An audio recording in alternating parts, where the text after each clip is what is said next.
This program features live coverage of an African safari and may include animal kills and carcasses. Viewer discretion is advised.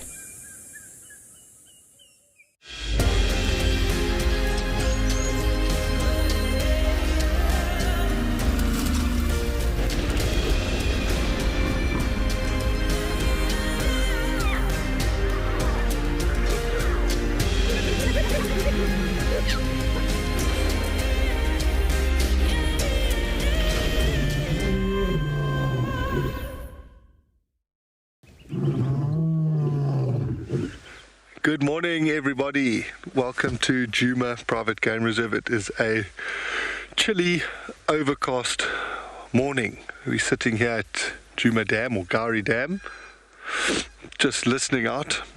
I want to see if I can find some tracks that were left behind by Shasha. Welcome. My name's John T. We've got Morgan on the camera. We've got Ali joining us on Djuma this morning.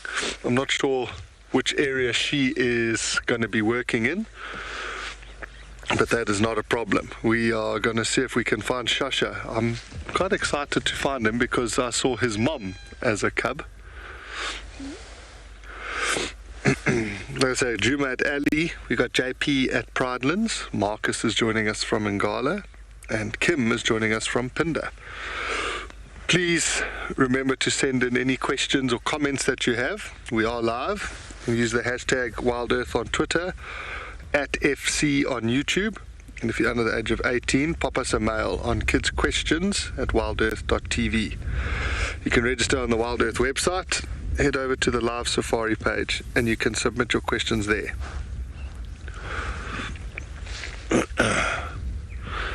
Yeah, we had a quick downpour at like 4 o'clock this morning, which is actually,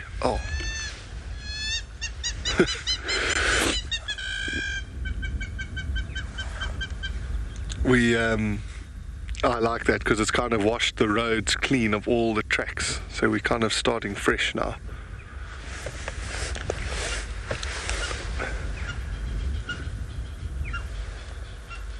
That hammerkop was quite chatty.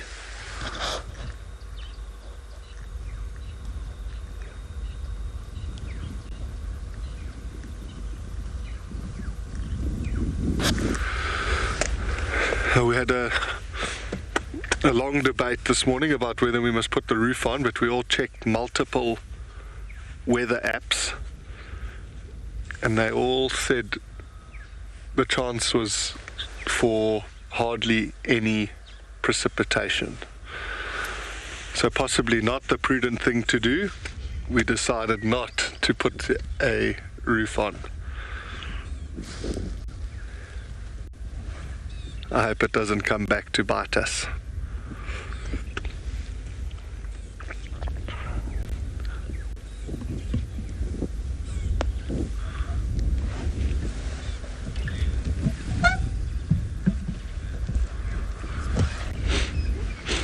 Oh, Susan, it is a great sound.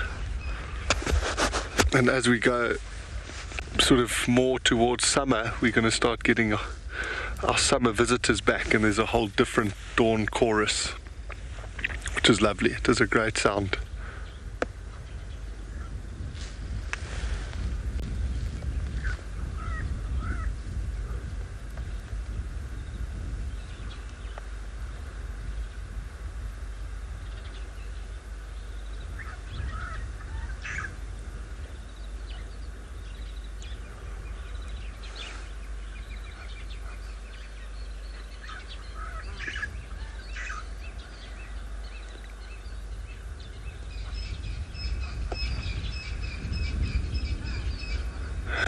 There's the Franklins saying good morning to each other. We're going to carry on, find the last sort of spot where Shasha was and see if we can find some tracks. While we do that, you're going to go have a look at the weather at the different locations this morning.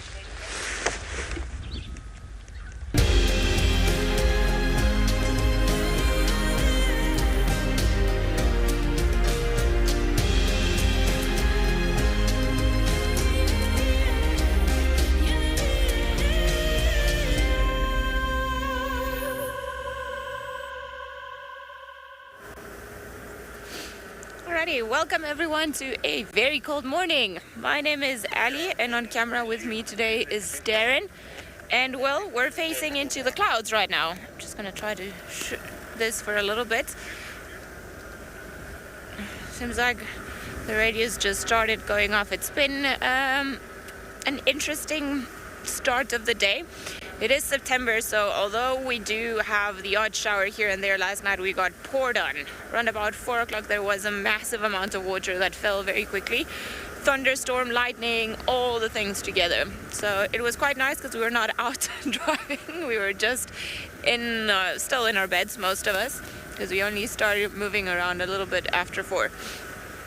Around about 5 o'clock in the morning. We don't really have a set plan for the morning. We're just gonna look if we can come across tracks of anything. Sometimes when you have rain like that just before you go out and drive, it can make things a bit more complicated, as rain tends to wash away the tracks of animals that have been moving overnight. And we've been looking at the sandy patches, and although it doesn't seem like there was as much in this particular area where we're in, but sometimes that amount of rain, what does is that it almost makes the soil like a snowflake, and you have like all these little flakes of sand together. Droplets hit the ground, send flying the little squirrels. A little bit harder to see things, but who knows, we've been surprised before in weather like this. It does feel like wild dog weather. That would be my hope for the morning, but wouldn't even begin to know where to start looking for wild dogs right now. Let's maybe just go into this road and see what's around here. I do hope that Junti comes across some tracks for Shasha. I think maybe his tummy wasn't feeling too well yesterday, so maybe he's just gonna stick around that area. Would be nice if he did, because then we'd get to catch up with him one more time.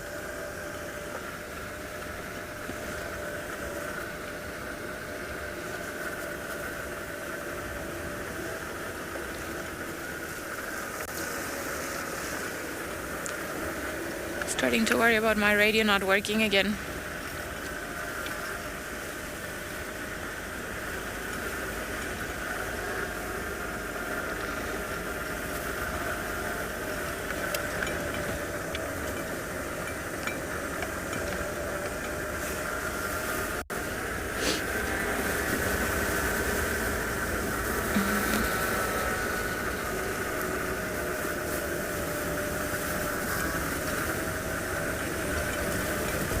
No.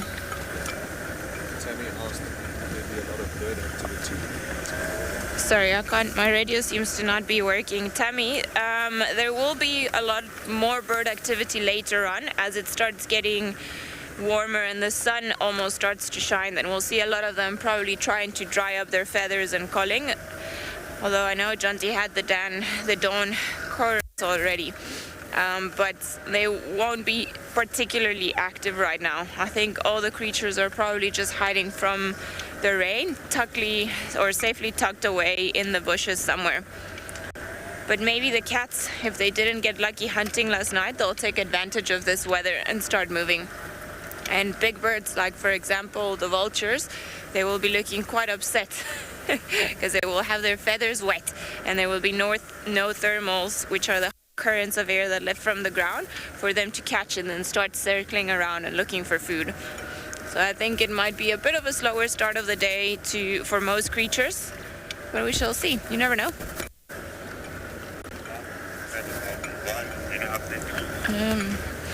Darren, you're gonna have to be my FC because I can't hear them.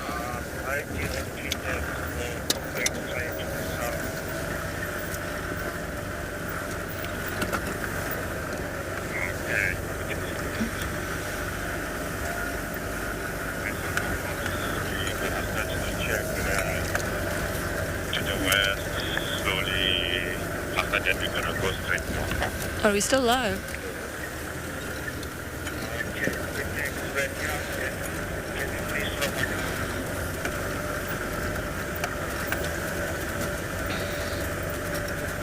I don't know.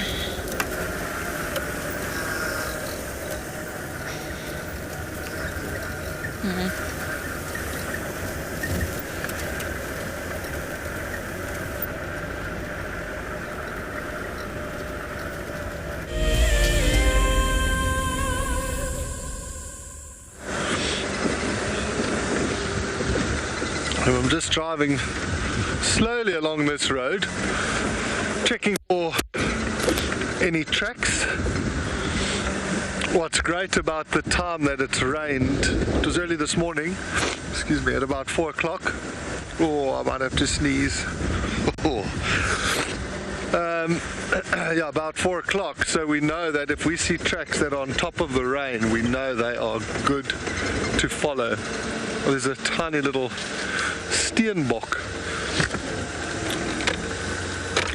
Oh, there goes a tiny steenbok. I love it when that happens. Sorry, there was a small antelope there that has run off.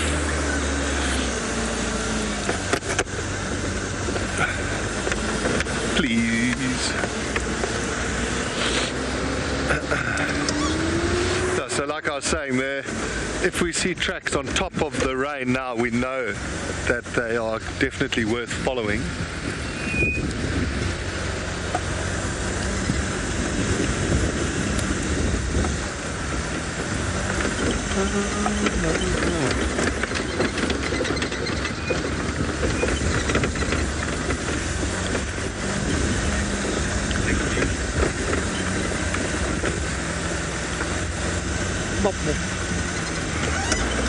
I don't know if you want to get these, there's some impala through the gap here just doing their morning little routine.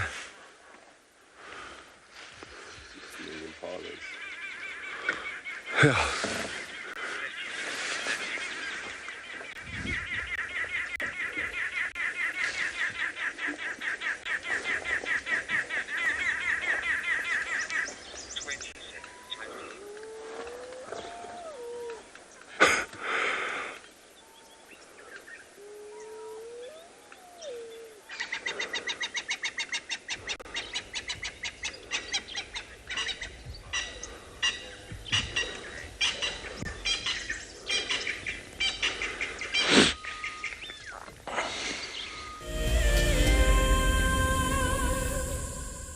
Quiet, we're going to go into live segment.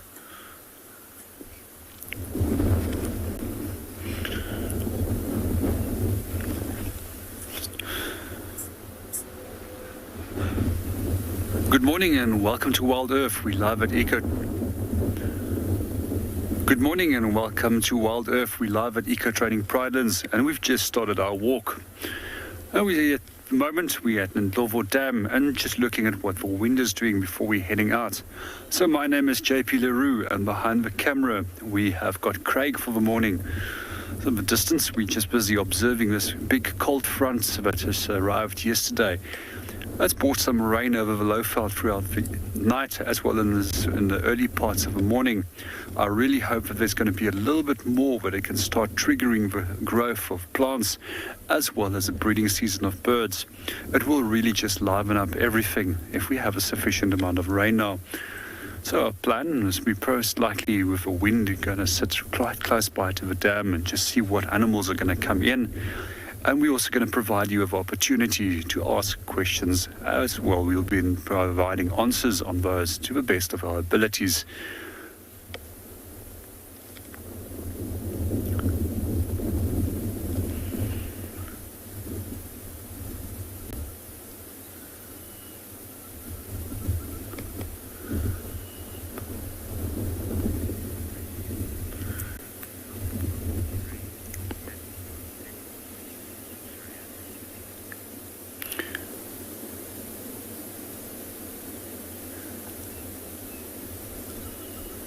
Good morning, Shreya, and welcome to the show. I don't think that the rain will really influence them. Quite often what we do find is that lions will go and lie down underneath a bush if it's heavy rain, but I've never seen that it actually stopped a big male lion from actually demarcating a territory when it's soft rain that's taking place. However, with heavy rain, then they might take cover.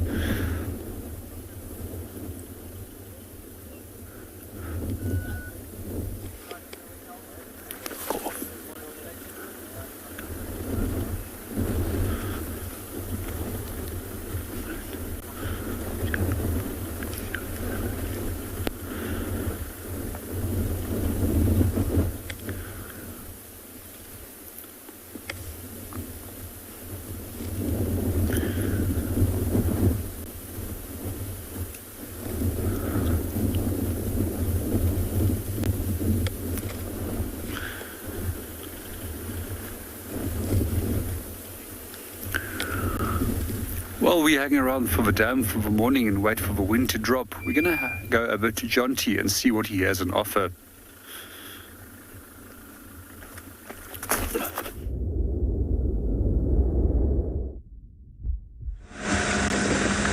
Yeah, the wind mustn't pick up, JP. And we'll try and not talk about it. So we just stopped a little bit earlier and we heard a hyena calling sort of in this direction. It's downstream, sort of in the Mlawati, which is where apparently Shasha has been moving up and down in that river system. So that's kind of where I want to be checking this morning, in and out of there, to see if we can find any sign. But the equal cross flow to the east, the best approach to check it will be Mamba Road. Mamba Road. Well, there we go. There's an update of tracks of a young male leopard. It's quite far from where he was last night, so I don't know if it is Shasha, but I think we'll head into that area. Copy that. I'd be keen to come and help follow up in that area.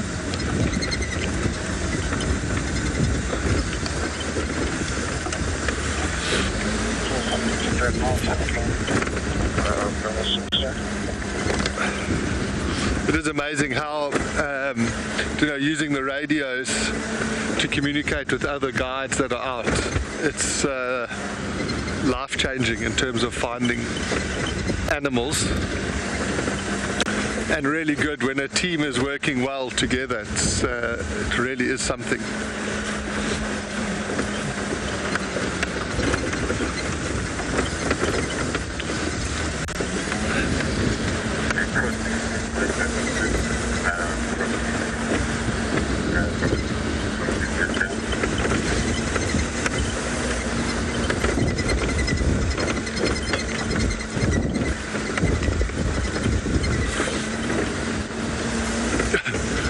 Should have turned around. I'm quite far down this road now. It would have been quicker to stay on the other road we were on, but that is fine.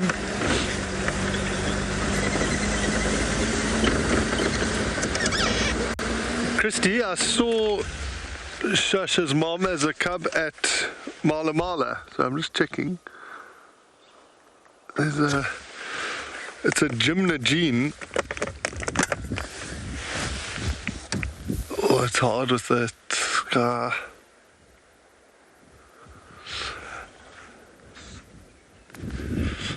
Oh, a little bit ruffled up in the wind there. Is that not what it looks like?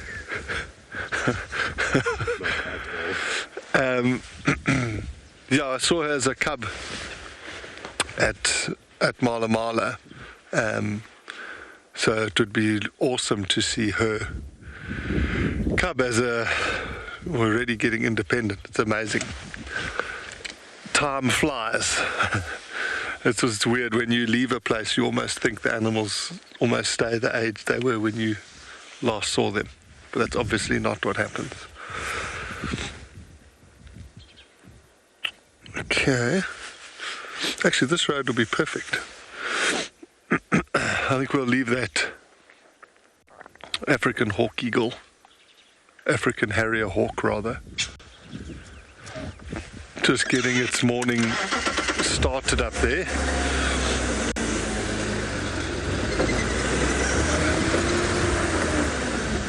They are incredible birds when they're active, foraging in sort of hollow pieces of branches, hanging upside down, sticking their feet inside to pull whatever's inside out.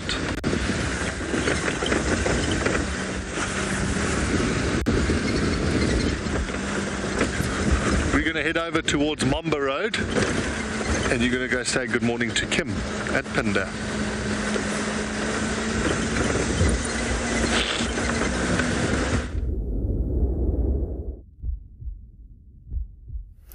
Good morning, everybody, and welcome to andBeyond Phinda.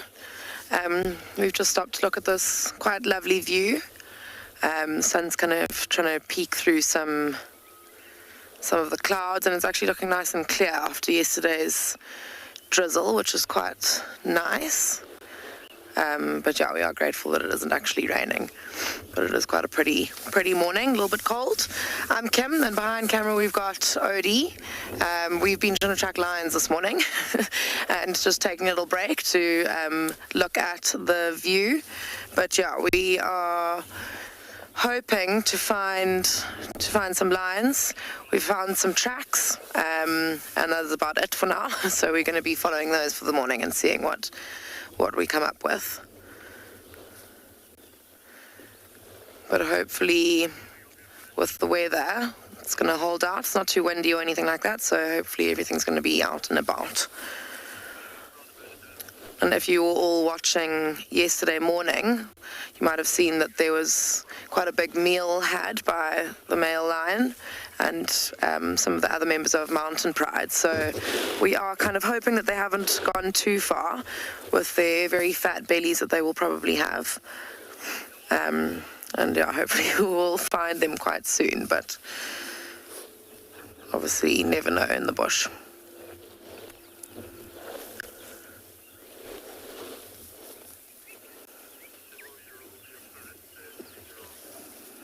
Also classic Phindas, you can just see the rain like all around us and not on us.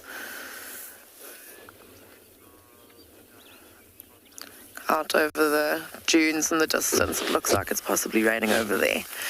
And also, if you could see, I'm sure you can, it's very, very dry here.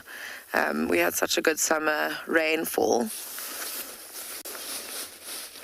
And it stayed green for such a long time, and only now it's started to get very, very dry. And now we're suddenly starting to need this rain. But I think it is on its way.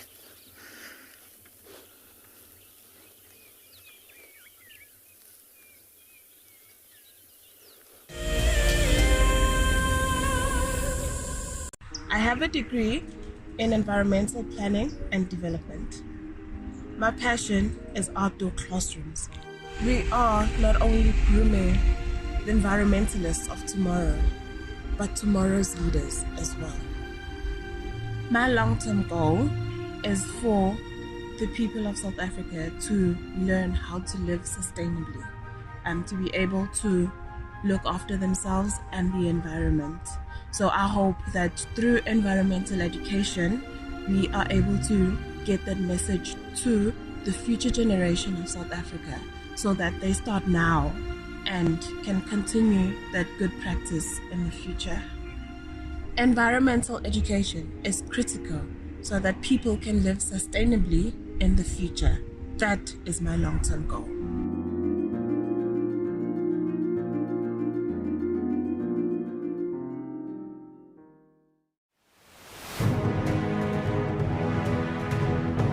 Being nominated to the top 5 and finally being here, for me it's an achievement. Tracks, I believe I did quite well, and the walk, and sometimes you often drag their feet forward. The storytelling as well. So yeah, I think that's where I see my strongest point. And then that was the opportunity of the scrappy. I say the bedding and the call, definitely for me. It was quite a big challenge. Guiding is not all about the award that we have had, but sharing the experience and continue to do what we have passion and love.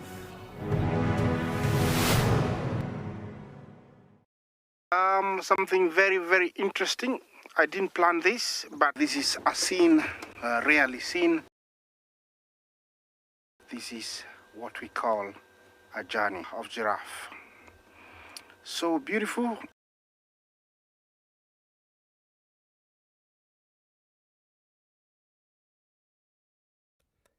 Tune into WildEarth every single day. It's in your nature.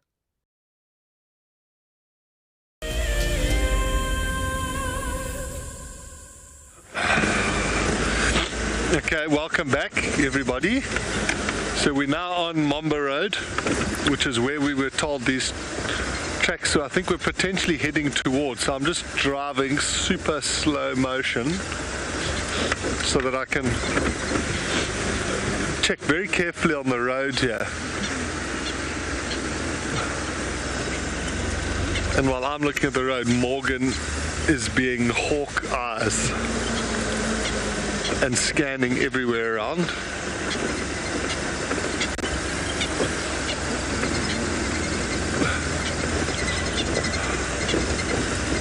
I don't know what is this Natal Spurfile's problem.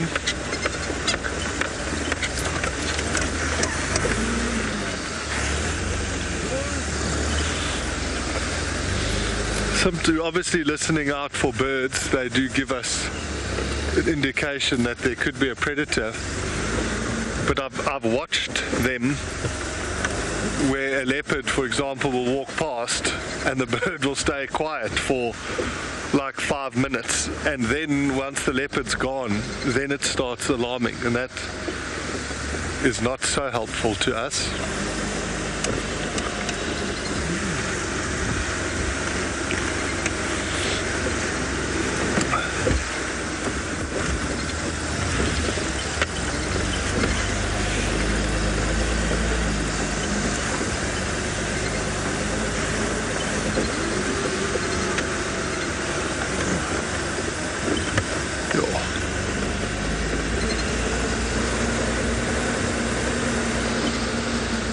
I'm just thinking, because Mamba Road is a pretty long straight road that goes straight east, and I thought he said the tracks came out of the Mlawati, which is behind us.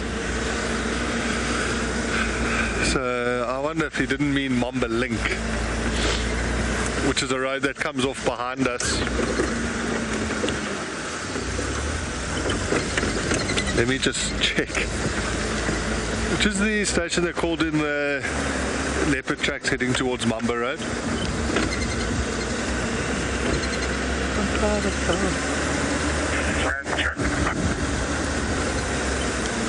Good morning. I just want to check whereabouts do you think I'm on Mamba Road now? Is it worth taking Mamba Link?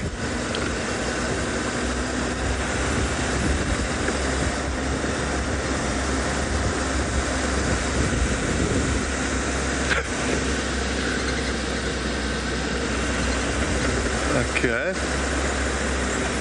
Not getting any feedback there.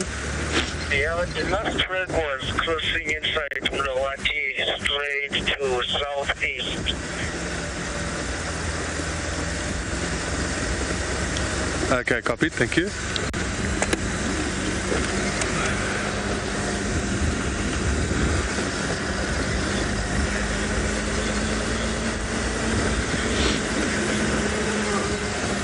Good morning, Gabby. Do you know, for me, I've never been,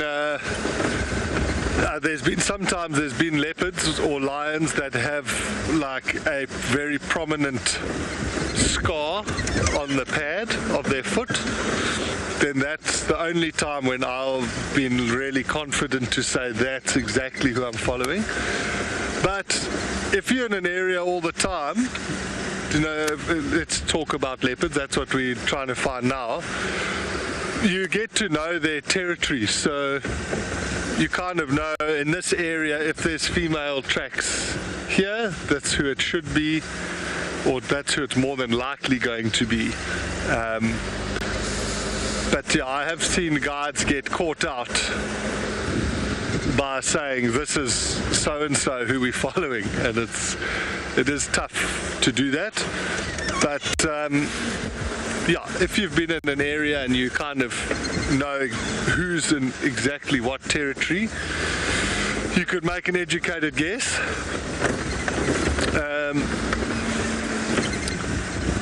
Where this is, it's not impossible that it's not Shasha, because it's not too far from where we were with, or where Ali and Morgan were with him last night. So simply it would be based on territory, and or if there's a distinct feature in the track. Like I know with the dark-maned Avoca male, his damaged paw, he puts that paw down at it's a slightly different angle. So if you're following male lion tracks and one looks like it's got a funny angle to it, it's more than likely going to be him.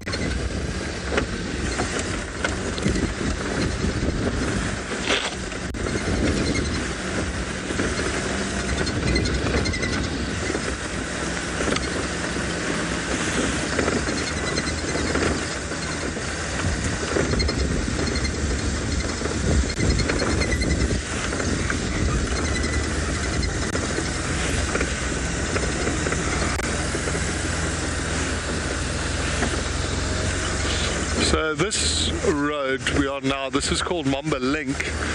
This kind of goes back, there's a small drainage system on our left, which actually goes all the way into the Mloati. And this loops back towards Mamba Road, which is the area that, I don't know if you heard the man on the radio telling me the tracks were heading south and east.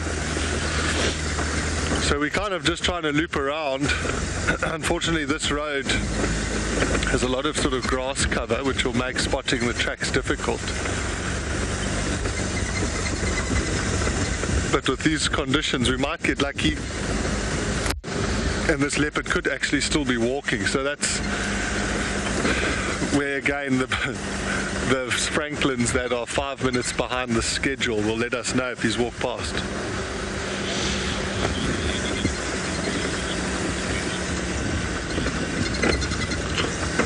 Are there any animals that benefit from this weather? The weather as it is now is just nice and cool. So you sometimes will find predators will be active a bit longer. They don't get, you know, if they're hunting, things like that, if they're unsuccessful, they're able to recover and continue hunting for a bit longer. I think for some of the bigger beasts, like elephants, it just must be awesome weather like this, because so big to keep cool on a hot day. It's quite a bit of effort, ear flapping, and then they've got to go mud bath, and whereas now they can just stand there and be cool. When the weather's a bit more intense, when there's like big wind or thunder and lightning and heavy rain, that definitely tips the balance into the favor of carnivores, because all of the senses of the prey get hampered. I'm pretty sure I said it before, but yeah, one of the craziest things I've seen after a big storm, we came driving along a road, and in a marula tree there were 3 impalas draped over the branches in the tree, and that's obviously not a normal sighting. And then we looked around and we found a male leopard eating a 4th impala on the ground. So that night he had killed 4 impala, which is quite greedy actually. But it shows how when the conditions were favorable, he just kept sort of taking them out.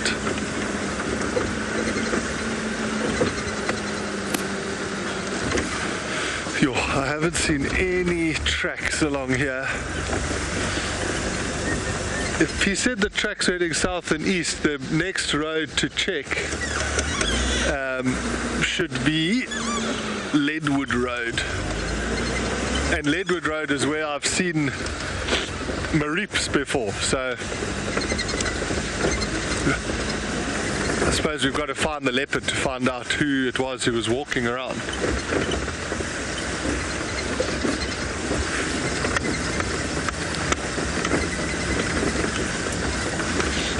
That's so funny. With that last question, FC, was that, I didn't know if it was Johnson or Jonathan. Was it Johnson?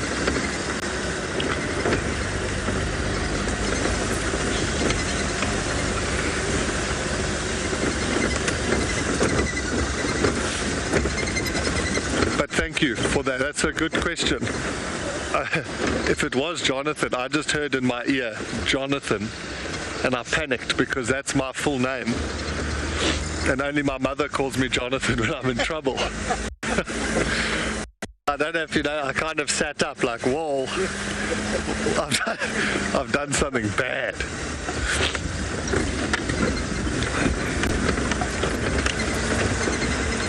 So this is where we crossed through just a moment ago. I think we must go right round and drive Leadwood.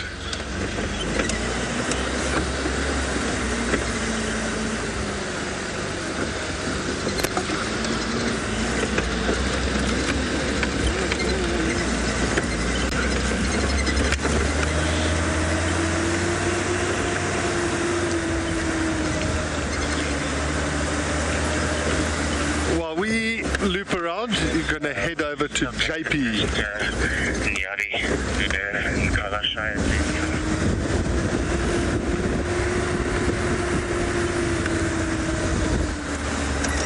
Okay, perfect. You're on. We're coming along this cut line from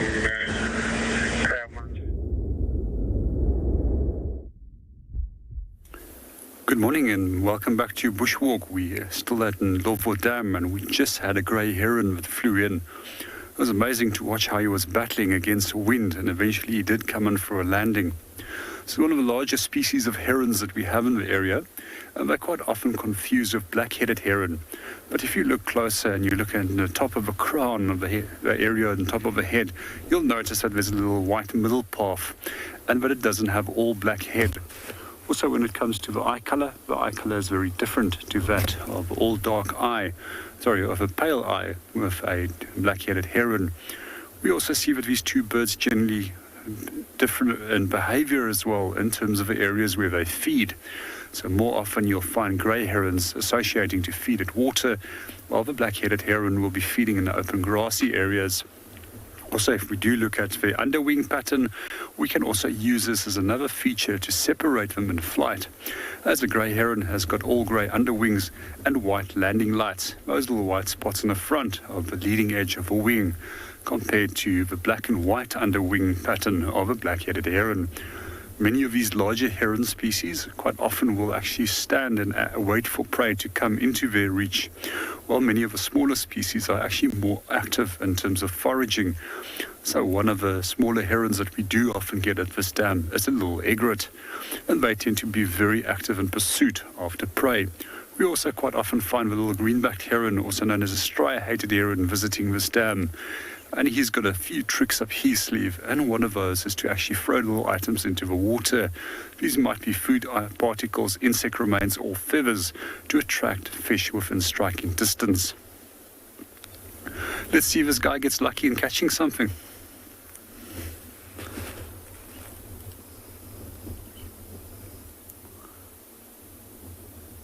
So when we saw him yesterday, he actually caught a platana, which is a species of frog, which is also known as a African clawed toad. And they often have to scrape away the slime that this frog will give off, which is quite toxic.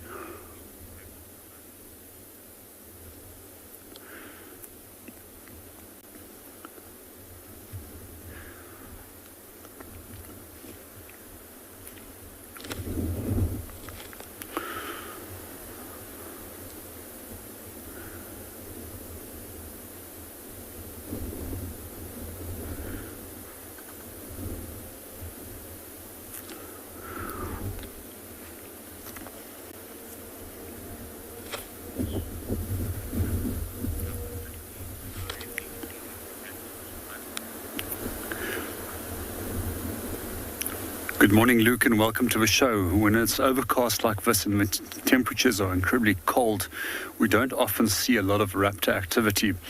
Generally, we need heat. Heat generates thermal pockets, and that allows the birds lift so that they can fly more effectively. This is also especially true for vultures, and quite often on incredibly cold mornings, we will notice that vultures won't take off until much later in the morning, sometimes only in the mid-morning when there's sufficient heat for them to use those thermals again. Because what we generally find is that flapping flight is actually a very expensive form of flight, as it costs a lot of energy in terms of burning carbohydrates, fats and proteins in the process of propelling yourself forward. So therefore many bird species larger bird species will use the heat as well for migration purposes, as that they can energy efficiently glide from one thermal to the next thermal as soon as they're high up enough in the sky.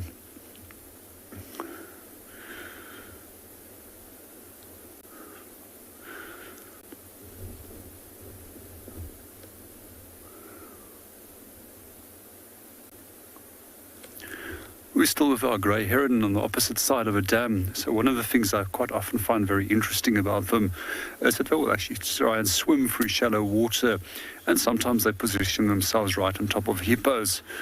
And they're not really much worried if a hippo starts moving. Well, we're going to stay here and see what else comes in. Calling all WildEarth explorers. We have a new and frankly awesome travel prize for you to win. andBeyond Phinda Private Game Reserve encompasses an impressive 28,000 hectares of protected wildlife land in KwaZulu-Natal, South Africa.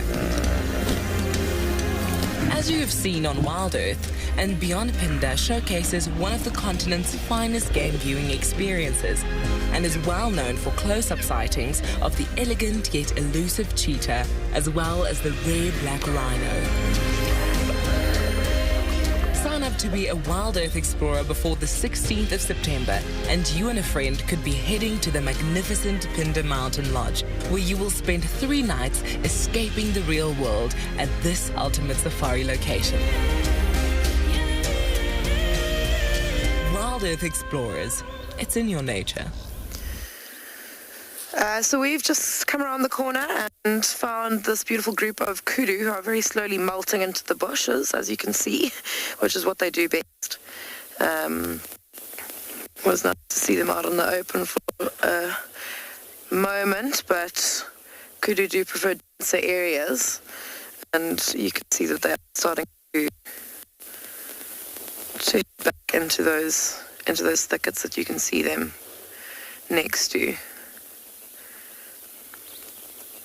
But talking about densely habitated areas,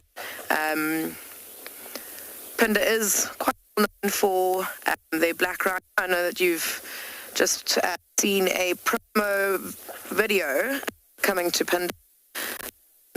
You can see now on the screen, it is quite a thick area.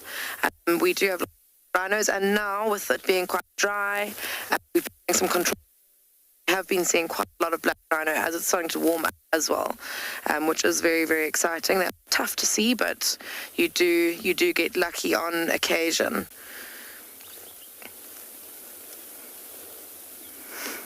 Maybe we'll start looking for those a little bit later this morning as it starts to warm up. The sky is actually clearing quite, actually coming out, which is epic. So yeah, maybe we'll actually go and inspired by what's being offered to you guys. Might try and go and show you guys what we've got.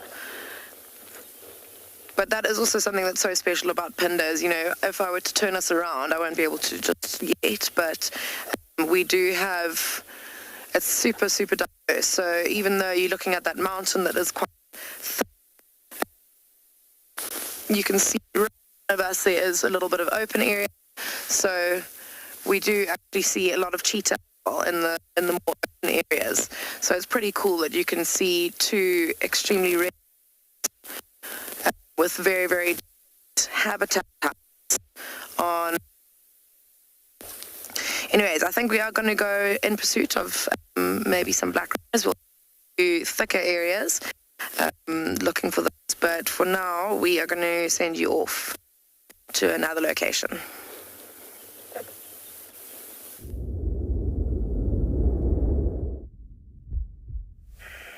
Well, it seems like finally, after much driving back and forth, look at that.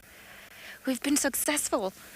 So we are at the Hyena Den on Simambili, and this is the adult female, and she's got two little ones. So one more curious than the other, tiny little black cow just looking at us. I suspect maybe about 2 months old or so, judging by the size and how dark it still is. No spots or anything that we can see.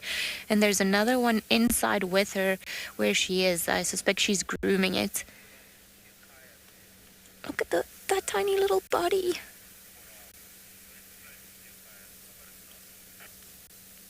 Oh, cuteness overload.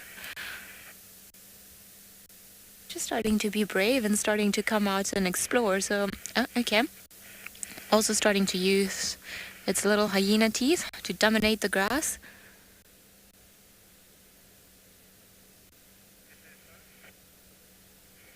Oh, I can't believe we finally managed to have a glimpse of them. They are adorable and so small. I thought maybe they would have been a little bit older, but we had the report from Simambili a couple of days ago that there was an active hyena den. So this is not part of the, or I don't think it's part of the normal Djuma clan, and we're quite far west into the Simambili property. And look at that. So I suspect more than anything this is actually the EP clan, or the clan of hyenas from Elephant Plains, which is also quite a large clan of hyenas.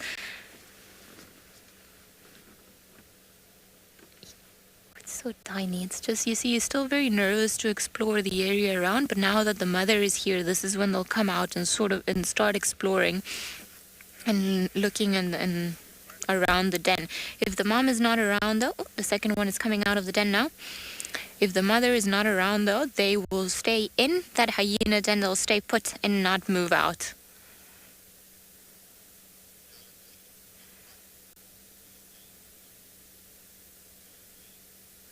Sorry, Jared, what was the question about? Do they breed seasonally, like tailor-made? Oh, tailor-made, no, they don't breed seasonally. They can breed throughout the year. So they don't have a specific time of the year where they mate. Oh, these are tiny. I suspect this is the natal den of this little too. So sometimes hyenas will give birth in a natal den, and then they'll take their youngsters to a communal den. Now, I don't know if this clan has got any other active dens at the moment, but it is incredibly special to be able to spend time with a mom and her tiny two little cubs. Look how curious they are.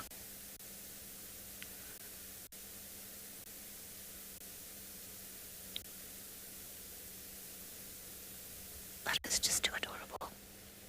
It's a great size comparison. You see how little they are compared to the adult.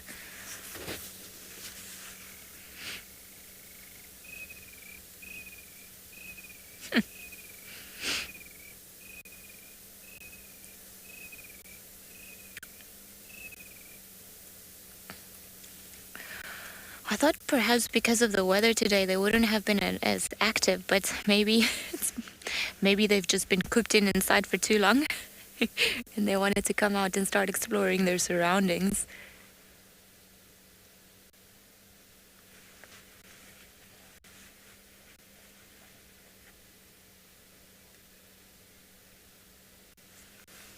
Becky, I agree with you. My heart is melting right now. It is so special when we get to see mothers and their little ones, especially when they're this small. I mean, look at those tiny little black ears.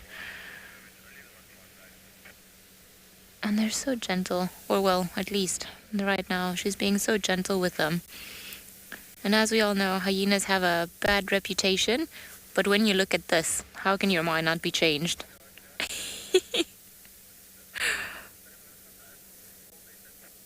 The one at the back tried to take a jump and misstep and then just fell flat on its face.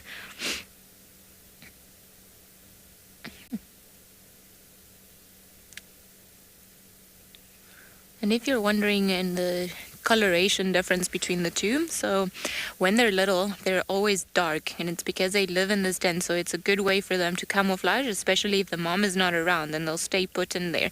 And as they start getting older, when they're about 3 months old or so, that's when they start getting lighter, and we start seeing their first spots.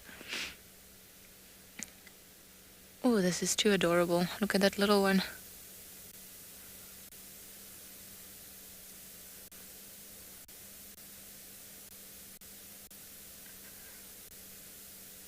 Obviously, they needed to stretch their legs. I wonder if maybe the mother was out foraging until quite late, and she was just not around yesterday, so they didn't get their taste of the outside world.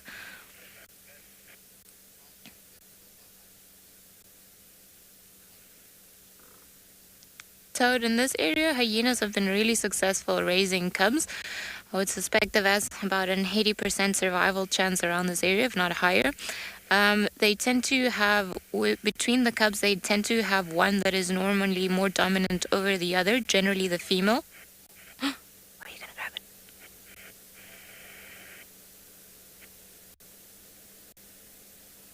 So I think she was just trying, you see, she didn't bite hard or anything. She was very gently just trying to grab it by the neck or by the scruff, maybe to move it back into the den and make it go back inside. As I was saying, in this area they seem to be quite successful. They've got a lot of termite mounds that they use around pretty much all of these areas. But in between the cubs, there's normally one that is more dominant than the other. Normally, if they have a pair, a female or a male, then the female tends to be more dominant, and she will inherit the status from its mother. Oh, look at that. So even then you can see that one is slightly smaller than the other one. And if it's two females, well, then there might be a lot of competition right from the get-go.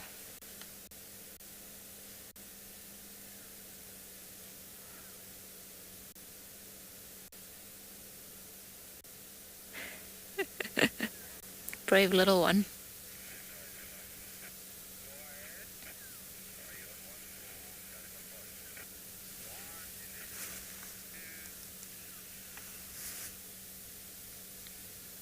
Seems like maybe they're still hungry, but I suspect the mom is gonna go off, so I'm not gonna follow her if she moves off with the two little ones. We're just gonna stay put here because we don't want to give them a fright. We're not the first vehicles that they're seeing, and they obviously know where their den is, and if something happened or if something were to come around, they would straight run back in there. Oh, I don't think she's too impressed with this little one going further.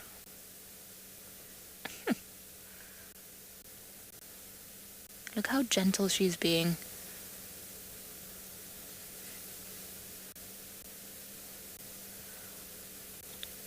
A bit of nudging. Nope. Back into the den you go.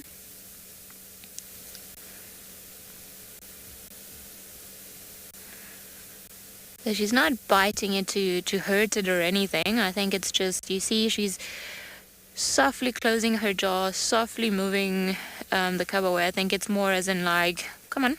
Back into the den you go.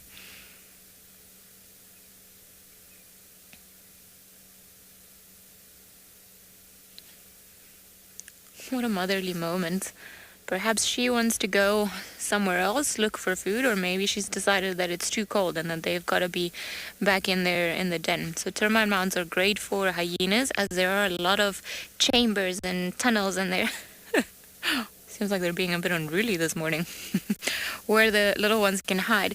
And just a couple of days ago when we came around, we could barely see the female, so I suspect there's quite a big drop in there, but for obvious reasons we're not going to try and put the car close to there and then see inside. Maybe eventually once they leave the den, then we'll come and have a look, but that would just be a necessary disturbance of the little ones. How brave, you guys are so far away. Funny because they can't really use their back legs sometimes.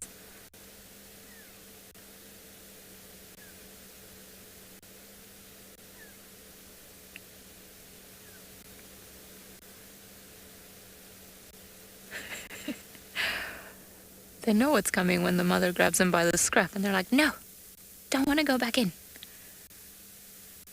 I want to go play in the park.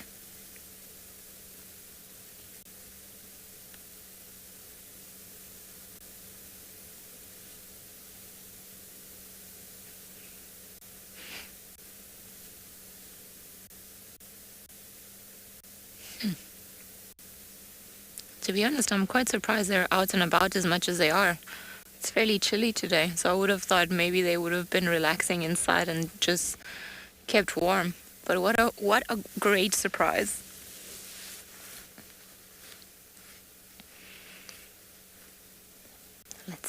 I suspect. Oh, I thought maybe the mother would be trying to go away and go somewhere. But they definitely don't want to be cooped inside in the den. They're curious. They're starting to explore their surroundings.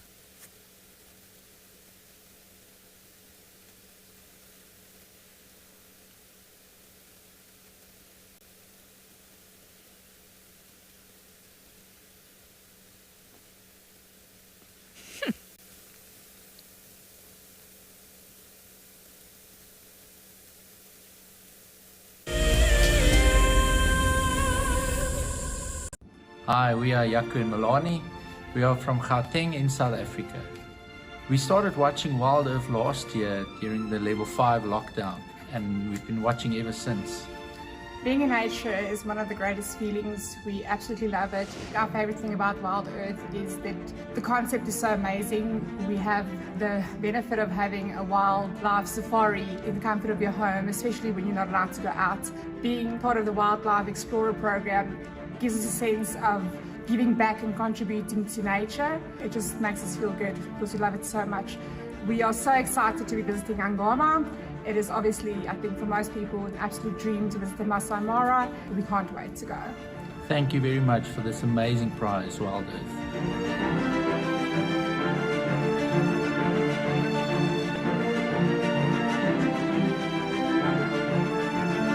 WildEarth Explorers. It's in your nature.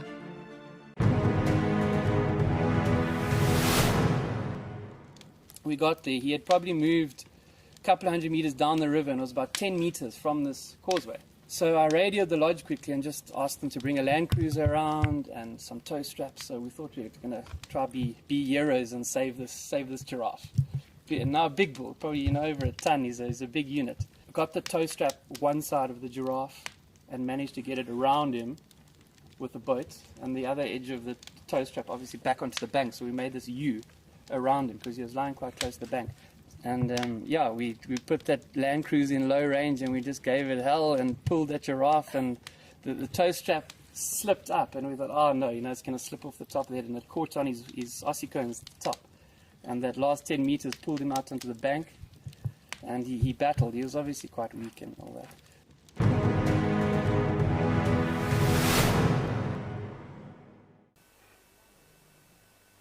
This is a battle of two great carnivores of the African wilderness. Whew. Whoa! You don't want to be under those jaws. Definitely, this round goes to the lion. Look at that. Fantastic. Expect the unexpected here on WildEarth. Day.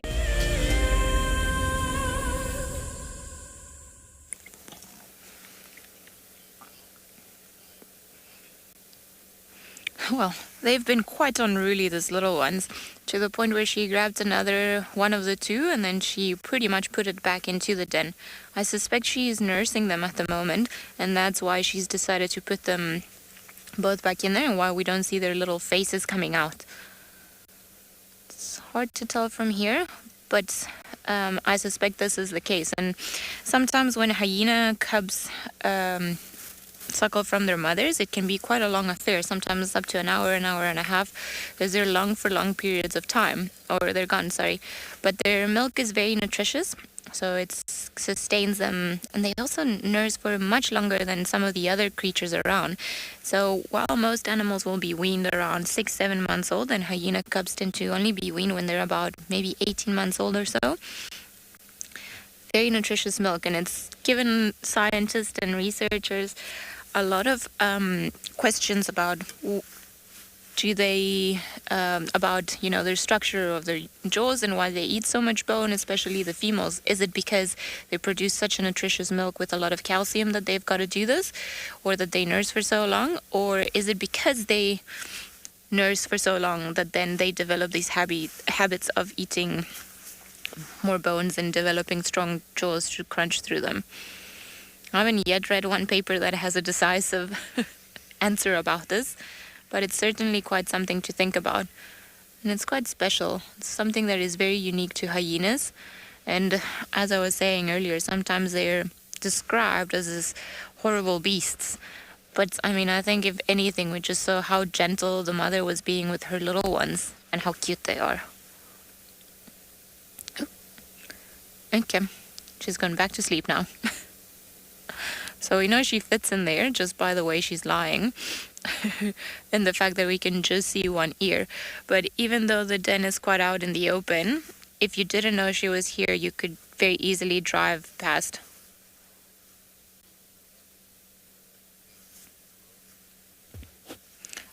Pearl, yes, or Bill, sorry. It's been very cool watching them explore the new world, especially the little ones being unruly and then running out, and then the mom puts the one back and then the other one runs out.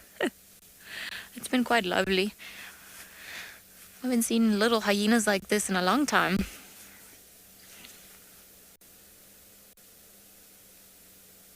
I suspect she's also grooming them as a suckle. Oh, is that a head? Oh, I think it was maybe her nose. I just saw something dark moving from in there. It's, of course, there's just that one blade of grass in her way. But when she raised her head, I thought it was maybe one of the little ones coming out, but maybe it was actually her nose, which is also the same dark color.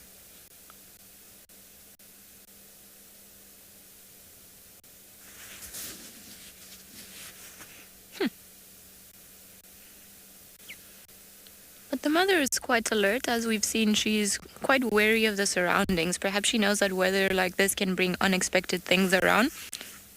Excuse me. So she keeps on putting her nose up every now and again. She listens. Just keeping an eye out for everything that might come around, because obviously these are her precious, I'm going to call them possessions, but they're not really her possessions. But maybe treasures is a bit of a better word.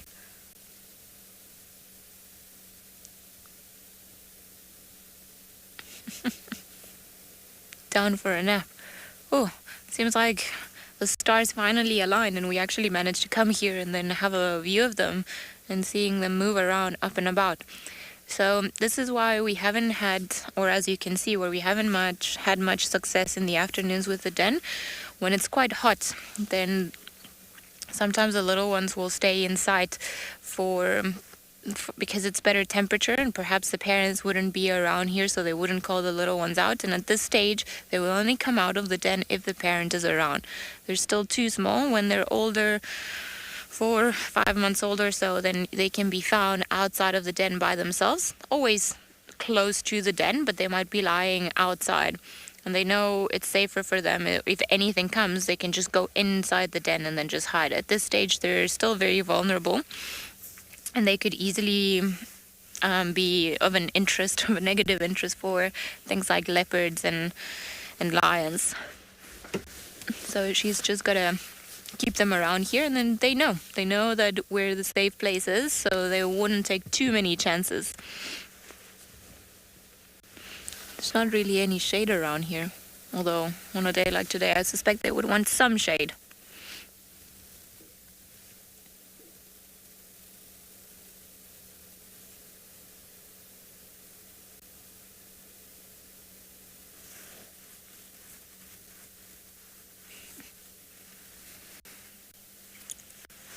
Got a sleeping mother.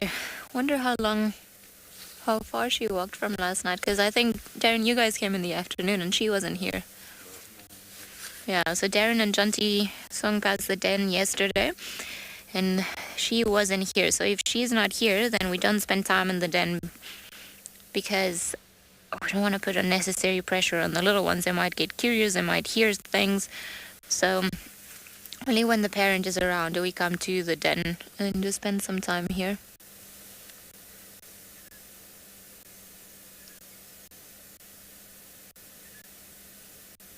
Can you hear some birds in the background?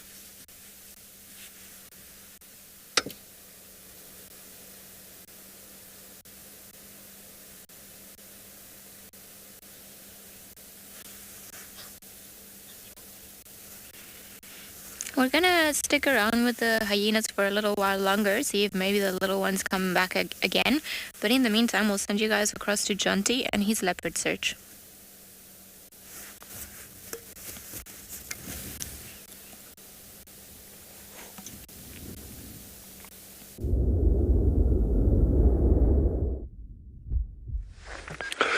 So, everybody, that beautiful view we're looking at is the Mlawati River.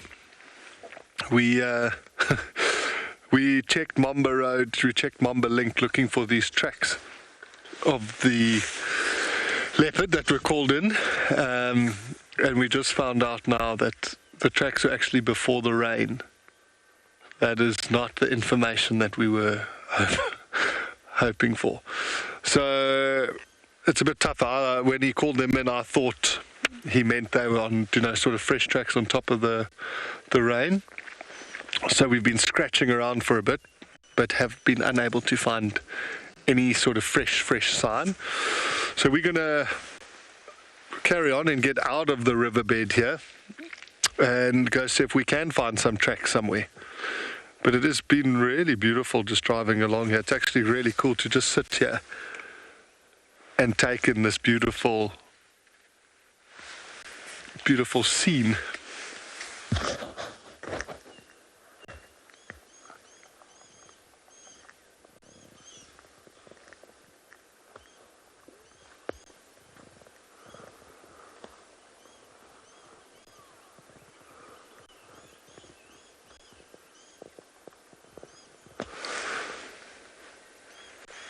Always hopeful when you kind of switch off and listen. Oh, it's great to hear the birds calling, but always hopeful that you might hear Morgan coughing, or monkey's alarm calling, or a leopard rasping, or lions roaring. That is always what you're hopeful for. Mainly Morgan coughing.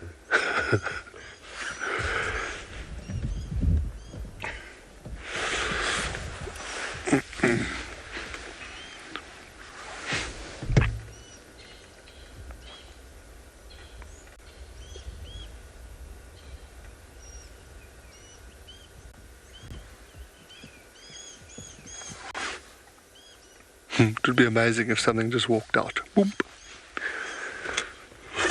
I think let's carry on going and get out of here.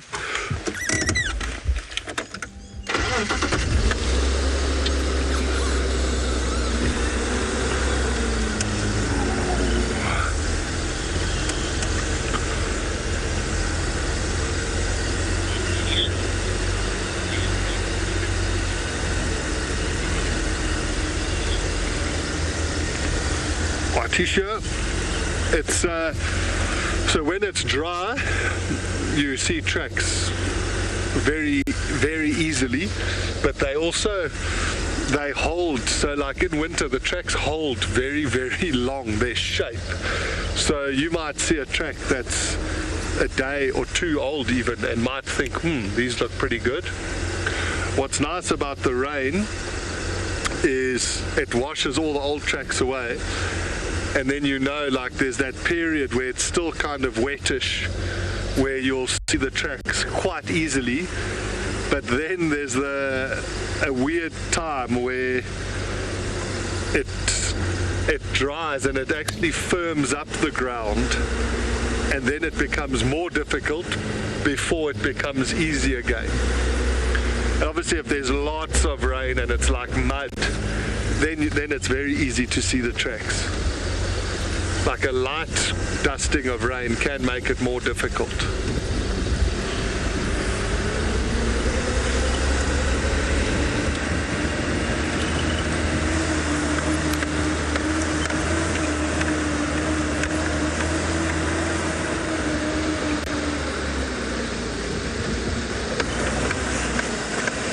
Okay. Just getting the car out of low range. Smooth.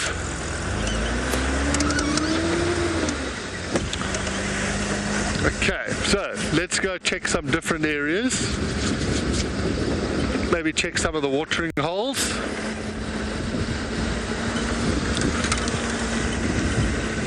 And see what we can find.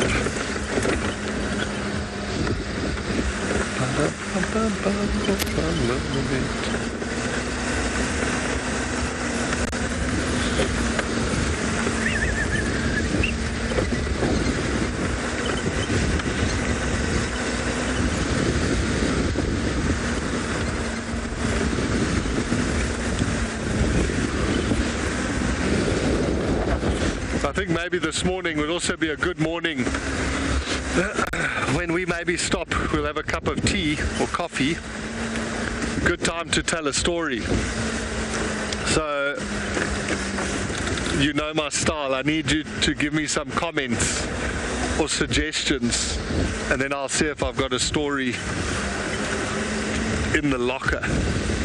It can be funny or serious. I always like a funny story.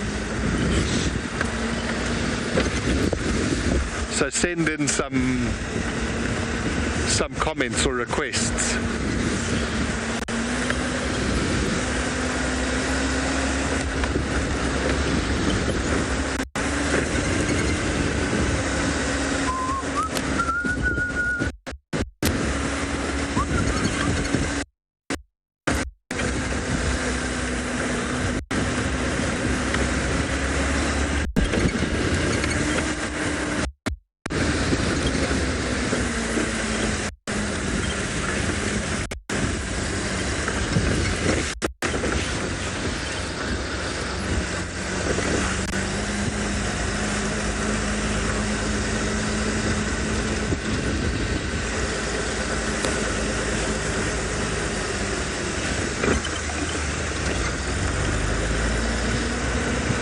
So we're just gonna, like I say, go check a different area, see if we can find different, and just see what we can find in a different part. We've kind of worked this area pretty well.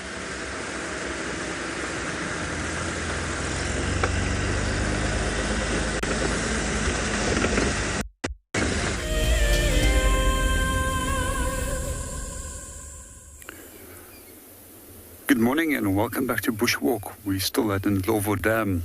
So far we were lucky. We had a group of buffalo that came in, as well as a small troop of baboons that came to visit the waterhole. They've unfortunately now moved off. We're going to sit here and just watch and see what else comes in.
Well, it doesn't seem like our hyenas have come out again. They just seem to be enjoying the warmth in there, and we just can see the ear of the one female.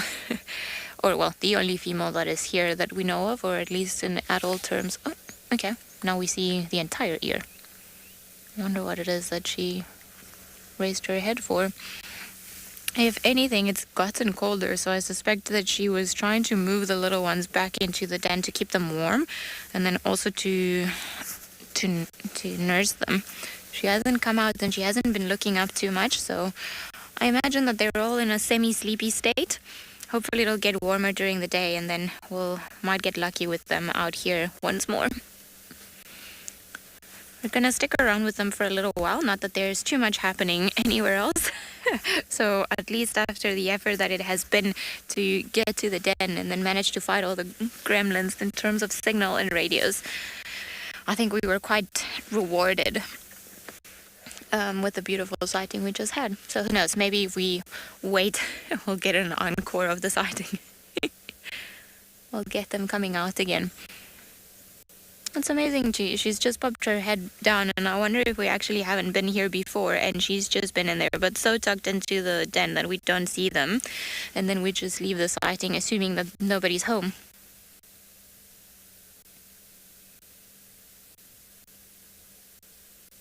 And this was also Darren's very first sighting of tiny hyena cubs. He's a convert, he also enjoys them.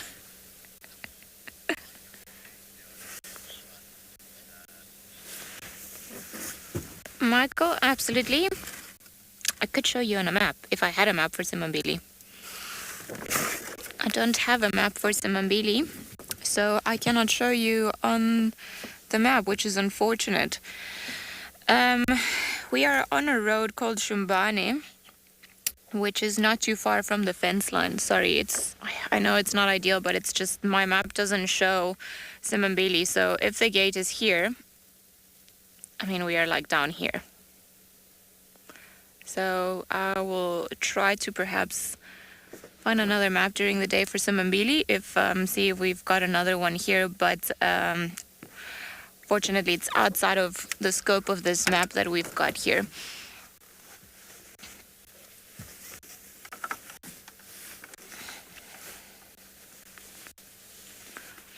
We are not too far north. We're in Simambili open area, so the Makulu open as they call it, and we are just north of the camp, of Simambili camp itself.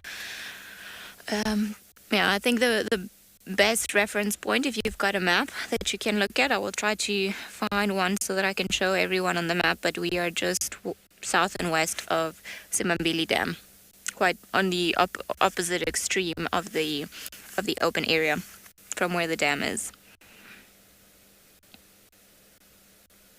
Takes us about maybe 10-15 minutes to drive here from the gate or so, because Simambili is it's not the biggest property in terms of how many hectares it's got, but it's long and narrow, so it stretches out for quite a bit.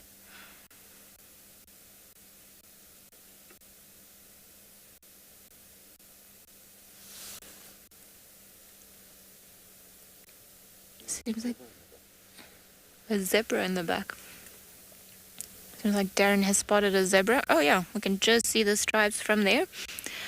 The zebra not too worried about the hyena den, and I don't think the hyenas know that the zebra is around here either.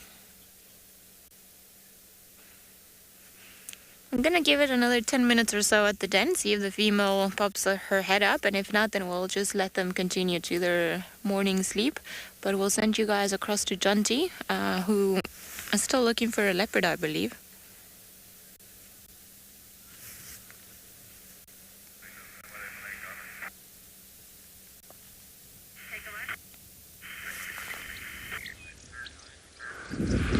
I hope Ali gets a few more sightings of those little cubs. They are so cute when they're that small. I'm sad that when I went there yesterday there was nothing.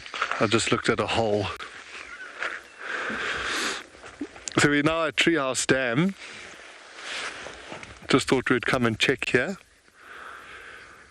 And it's all looking pretty quiet.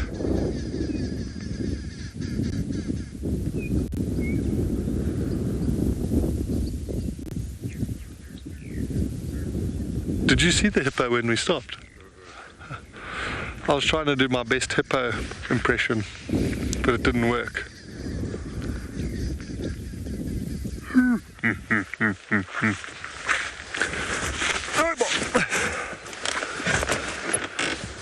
Well, nothing here.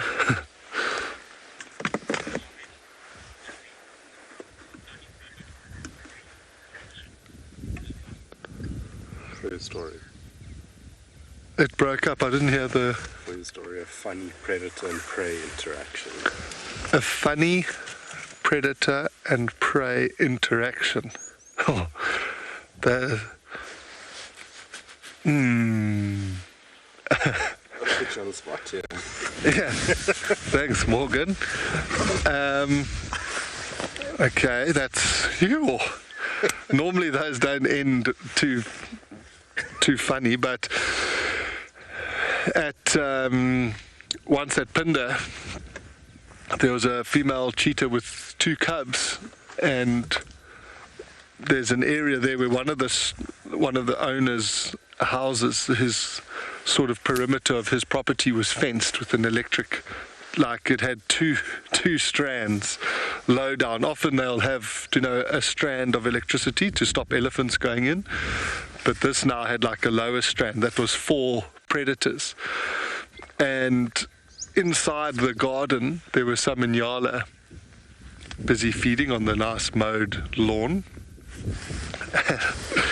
The sub-adult cheetah started stalking the Ngala, and on the way into the garden the cheetah just passed through the fence, which there's a lot to be said about the security of that fence. But at the time the cheetah came in, the Ngala then went out, and so now the cheetah's stalking and getting closer and closer, and as the Ngala moved away the cheetah then stopped under the fence, but like in not crouching tiger, in crouching cheetah, hidden in Ngala pose, and we were watching its tail, and it had got between the 2 strands, so its tail was in the middle, and it slowly lowered its tail down, and it got shocked. And so the cheetah, like my mom says, the cheetah took off like a dirty shirt. Just bolted. And then Ngala obviously saw it and they ran away.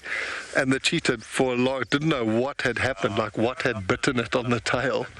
That was pretty funny. But yeah, I had to rack my brain fast there. Okay, let's continue. But people would have known for a while the cheetah's tail was thick, like all the hair stood up. A shame. The poor little cheetah.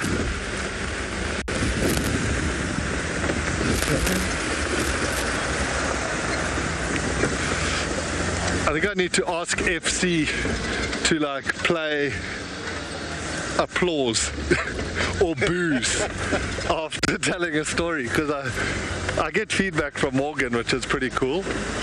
I know if the story's winning. But we need to have the crowd applause or boo. I'll just sit here and boo. Now, Morgan said he'll boo me if it's not good. That must be so hard to be a comedian. There we go. Thanks, FC. My mom will be stoked to hear that her comments are going nationwide, worldwide. It must be so hard to be a comedian and you're just hitting brick walls. I watched the thing where Kevin Hart said someone threw a drumstick at him. He was telling a joke and someone threw a buffalo wing at him. That must be pretty brutal.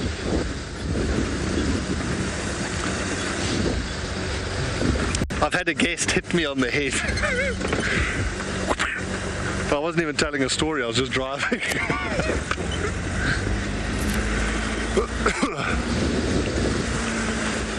I'll tell you, one of the other things I'd like to see, there's been so many signs of this big herd of buffalo. I would love to catch up to them while I'm here, but I need to find some fresher signs.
WildEarth explorers. We have a new and frankly awesome travel prize for you to win. andBeyond Phinda Private Game Reserve encompasses an impressive 28,000 hectares of protected wildlife land in KwaZulu-Natal, South Africa. As you have seen on WildEarth, andBeyond Phinda showcases one of the continent's finest game viewing experiences and is well known for close-up sightings of the elegant yet elusive cheetah as well as the rare black rhino. Sign up to be a WildEarth explorer before the 16th of September and you and a friend could be heading to the magnificent Phinda Mountain Lodge, where you will spend 3 nights escaping the real world at this ultimate safari location. WildEarth explorers, it's in your nature.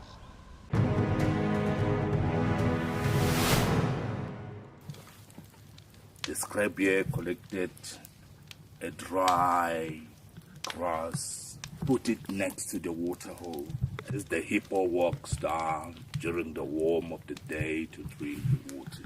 When the hippo arrives, he saw quite a very nice grass, an area not to resist to rest. And when the hippo went down to drink the water, and when finished the water, he just lied down on the grass. And then, that was the opportunity of the scrappy. You know what? Today is my day to pay the revenge.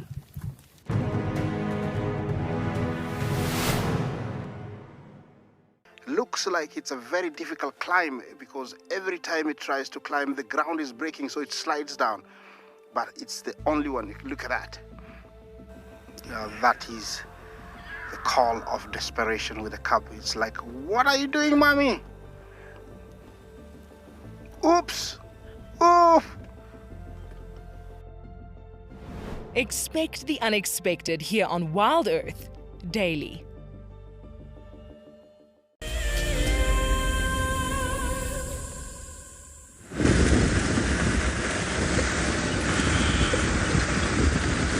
Okay, welcome back everybody. So I'm just coming to check the boundary. I want to see if there's any tracks of anything crossing.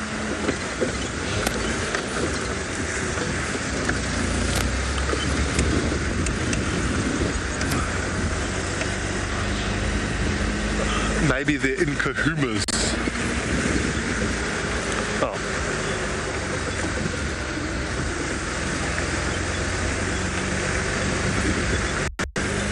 I wouldn't mind seeing those little cubs again.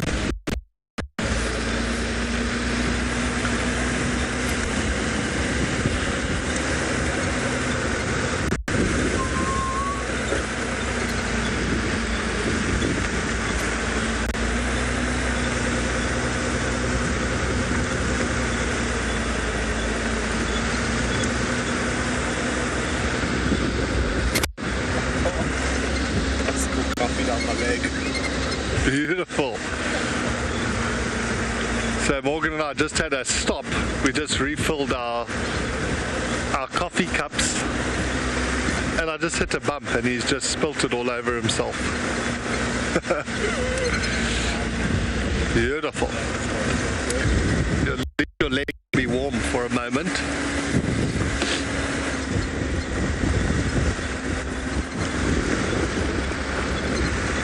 So it seems like this weather has made things quiet.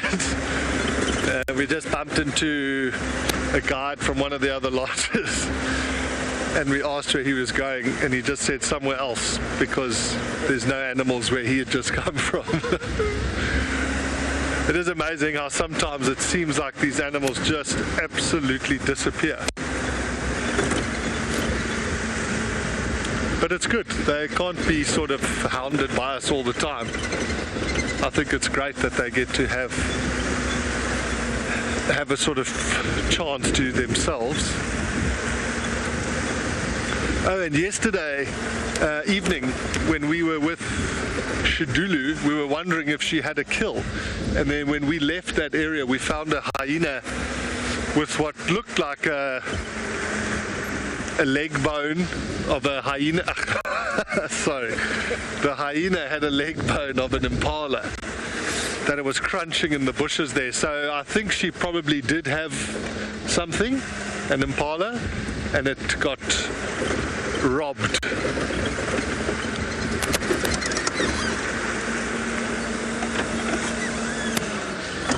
I just want to double check this here. Okay, nothing.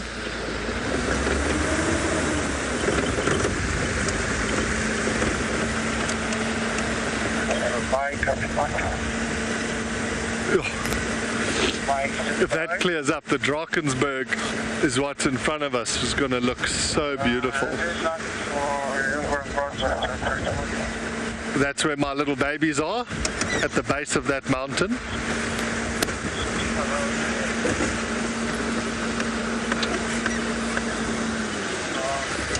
If they're watching this, they're going to be thinking their dad can't find any animals. What's his problem?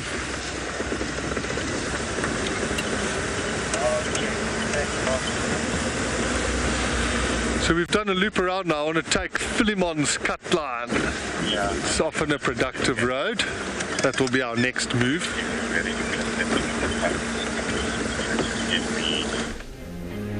Calling all WildEarth explorers, we have a new and frankly awesome travel prize for you to win. andBeyond Phinda Private Game Reserve encompasses an impressive 28,000 hectares of protected wildlife land in KwaZulu-Natal, South Africa. As you have seen on WildEarth, andBeyond Phinda showcases one of the continent's finest game viewing experiences and is well known for close-up sightings of the elegant yet elusive cheetah as well as the rare black rhino. Sign up to be a WildEarth explorer before the 16th of September and you and a friend could be heading to the magnificent Phinda Mountain Lodge, where you will spend 3 nights escaping the real world at this ultimate safari location. WildEarth explorers, it's in your nature. Welcome back to Bushwalk for those of you that have just joined us. It's quite a windy and cold morning out here. We've pretty much been strapped at the dam for most of the day so far.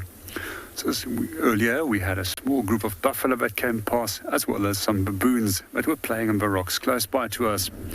Our Grey Heron seems to be the only one that is actually providing us with some form of content this morning, as well as an Egyptian geese which is perched up quite close by.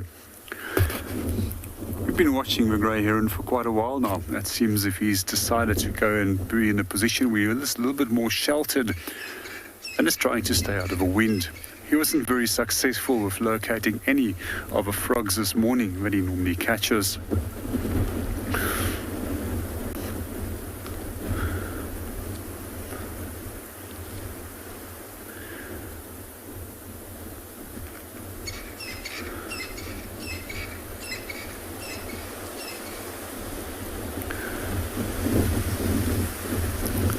We're just going to sit around a little bit longer and see what else comes in. Hopefully there will be some birds or some animals that will develop first and come and give us a visit.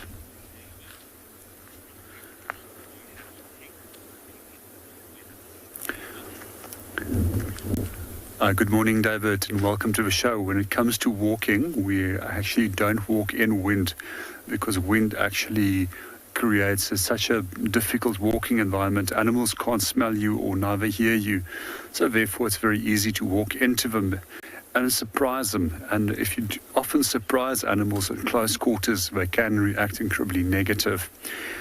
In some cases where we have been forced to walk in strong wind, we generally walk with the wind from behind us so that the wind can actually carry away from us and that the animals hopefully will be able to smell us.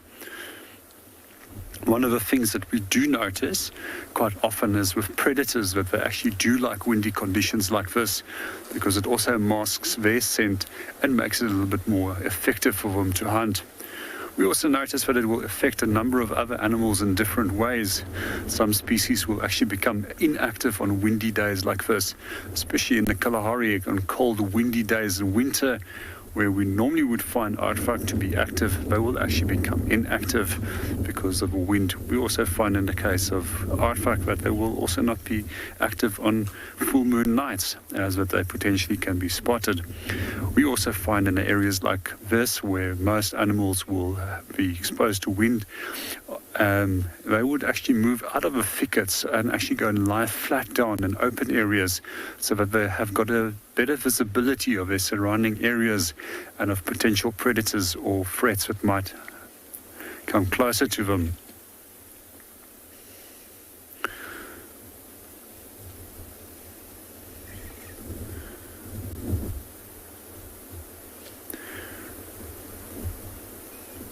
One of the things that I've also often noticed with wind is that birds will stand in such a way that they will actually expose the minimal amount of body surface area by standing directly into the wind, sometimes even lifting one or two of their legs.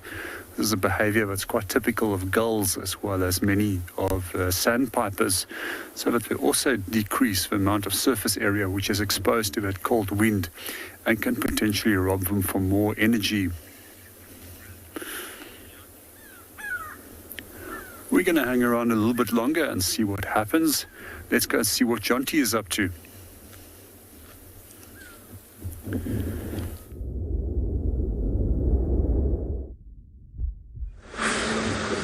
Yo, that is a good plan, JP. Things may definitely come and join you there. So while we just stop now for a second to listen, we actually heard some lions. Such an awesome sound, but unfortunately quite far in an area where we unfortunately can't go, but it was still cool for us to hear them. So I'm just I suppose now one of the other things to do after the rain is sort of try cover as much ground as you can in terms of seeing any fresh sign of stuff moving around. If we're lucky, we might drive every road on Djuma this morning.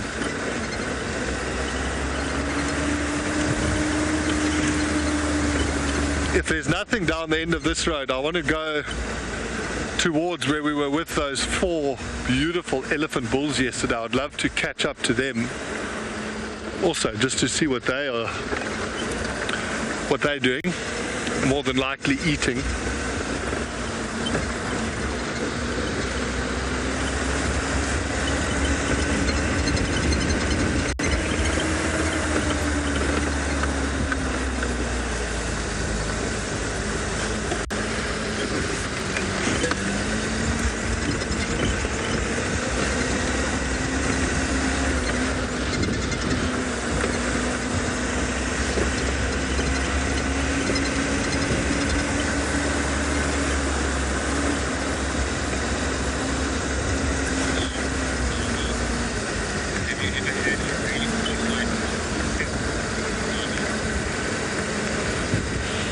With insects, yeah, I have had some pretty cool things. I was very fortunate once. We saw a spider hunting wasp actually catch and sting a baboon spider, and it was purely by chance, because often on drive these spider hunting wasps sort of come around and fly in between people on the car and can cause a bit of panic. Unfortunately, because it's quite a big, mean looking thing. I'll actually see if I've got a picture of one. And I was telling them about these spider hunting wasps and how they will land and sting a spider and actually paralyzes it, and then they drag it to their hole. And while we were watching it, it just went and landed on a poor spider that was walking along the ground and stung it and then dragged it into its hole. That was a very cool thing to see.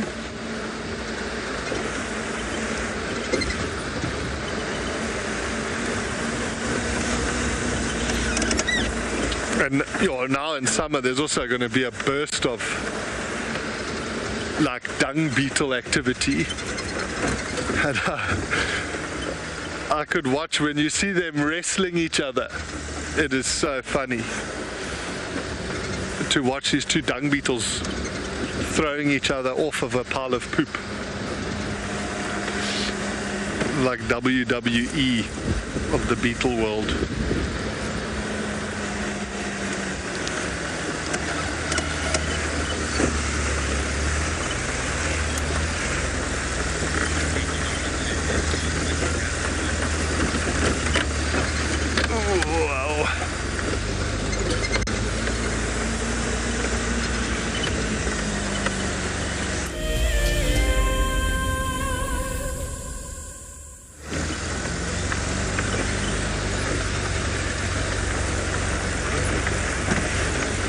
So we are just checking a different part of the property at the moment.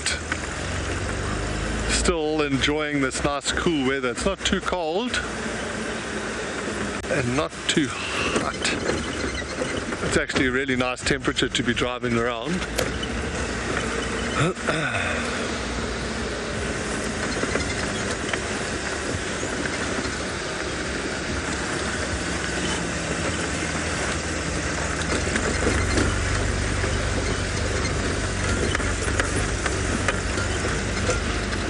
We're hoping that later on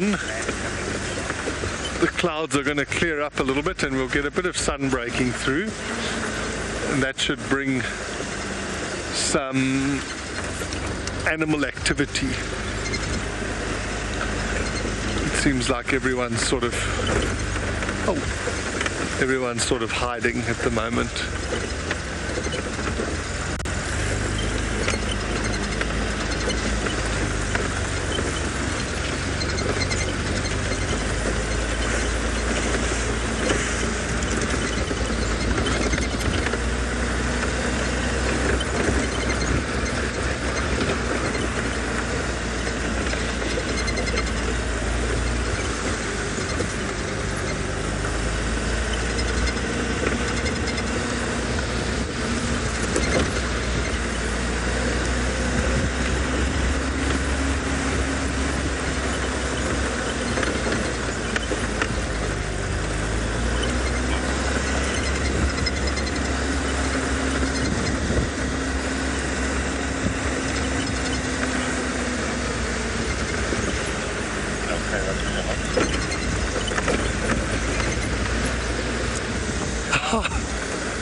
Welcome back on Bushwalk. So we're experiencing a very quiet morning out here, so you are more than welcome to ask us questions and we'll provide our very best to answer them. Some of the birds that we had coming through this morning was Battalier, and I was asked a little bit earlier, how does this weather influence birds? And Battaliers do pretty good. They can actually start flying much earlier than many of the other larger species of birds of prey, as well as vultures. And they glide very effectively within conditions like this. They've got very short tails, as some of you might know, and that short little tail actually creates instability, which allows you to deflect from one air current to the next air current. We also see that they fly much lower than many other species of birds of prey, including vultures. And quite often Battalier is one of the first birds to actually locate carcasses because of their ability to fly so low, as they can see at an angle underneath the bushes where a potential carcass might have been drawn in by lions. Indirectly, they will also give away the position of that carcass to a number of other birds of prey, such as vultures, larger eagles such as tawny eagles, and eventually animals like jackals, lion, as well as a hyena will focus on that behavior of a bird if it seems that they are going down to a carcass. And quite a few times I've actually located carcasses like this, and one of the most amazing sightings that I actually ever had was because of a battalier, and we saw him coming in low down, swooping in underneath the tree and then landing on top of a tree. By the time that we got there, we managed to find 3 young males lions on a kill of a zebra. A short while later, a strange male noticed them from a distance and started walking straight towards where the battalier and the vultures started settling. Sadly for him, he walked straight into a trap, and these 3 male lions killed him. Let's see what our battalier is up to. You'll notice once again a very short tail and that typical flight that looks like a rocking behavior as we mentioned it. There's a number of theories on where the name battalier comes from. One of them says clown, and the other interpretation on it says actually tightrope walker, as it looks like a bird that's actually walking on a tightrope, or a person that's walking on a tightrope as it's flying. For me, it looks like our national rugby team, sorry, soccer team, when they score and they run off with their hands up into the air.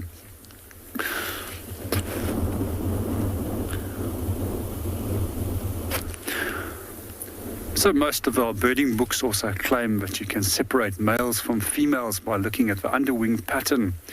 If it's got a narrow black line, they tend to say that it's female, or if it's a broad black line, it says it's male. However, it's not always correct. Well, in the meanwhile, let's go and see what Jonty is up to.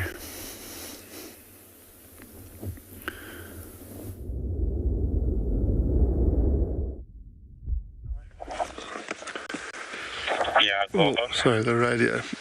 Look, we're so lucky. We came around the corner and just spotted these 2 elephants busy feeding. Now I can hear more in the background. I know it is not the greatest view at the moment, but we'll just be patient. I'm sure they're going to move. They don't need to move too far, and then they'll actually be out in the open. And there's a 3rd one moving at the back, I can see.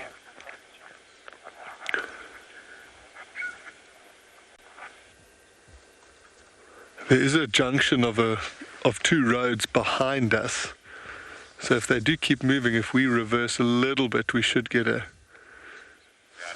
nice clear view.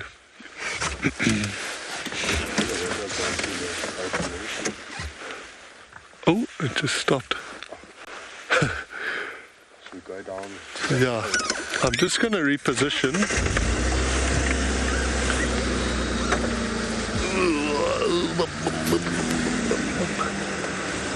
Because that did seem to be the direction they wanted to go.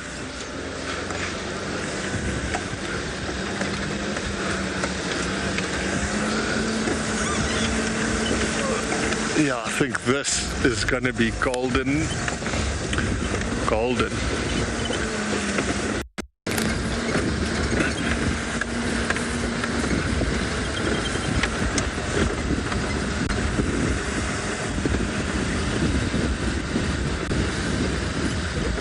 I'm actually just going to stop here because there's a really nice little window here if they move through, and then we'll get a really nice clear view of these elephants.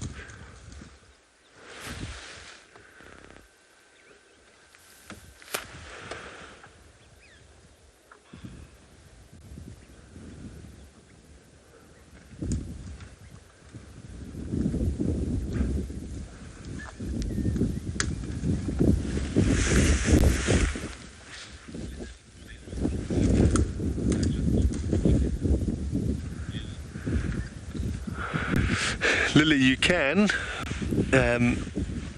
So the big one at the back looked like a cow. It is a bit harder when they're younger, but you would look at the shape of the head. The females' heads are a bit more rectangular, so like you can see that one's head. You can see it looks very sort of square on the top, but you can get caught out when they're young with that. As they get older, the bulls' heads are much more rounded, and otherwise you would kind of look underneath the tail. There's sometimes a giveaway, that fold of skin under the tail. Every now and again the male, when they urinate, you'll definitely know that it's a male.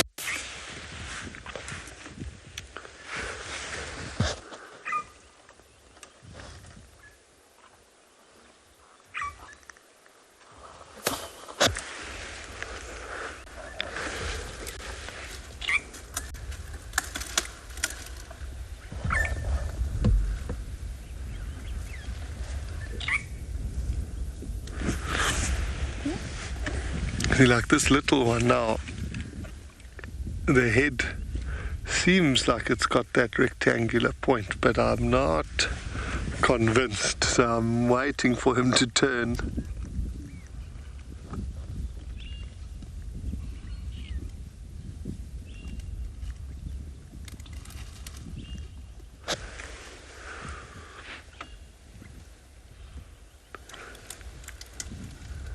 But I do think it is a young female as well.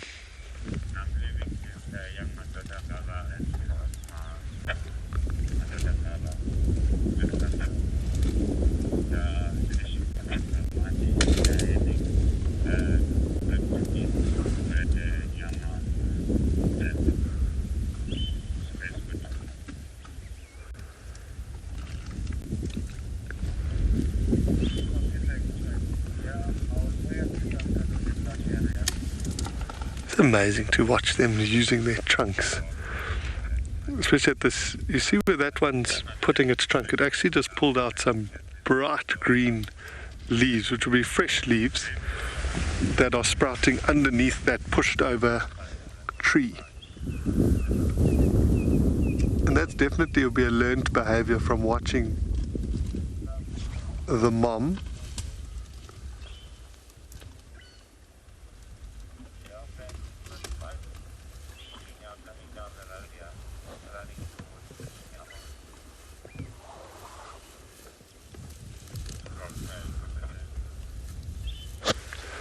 Now it's going for some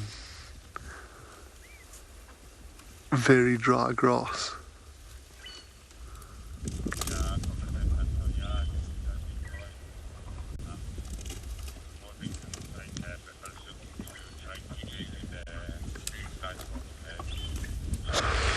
Yeah, I love elephant sightings because they're always doing something, and you can always pick, you know, when there's people on the car, everyone will kind of look at a different one and see what that one's doing. You see some of the like individual characters come out. These ones are all very relaxed at the moment.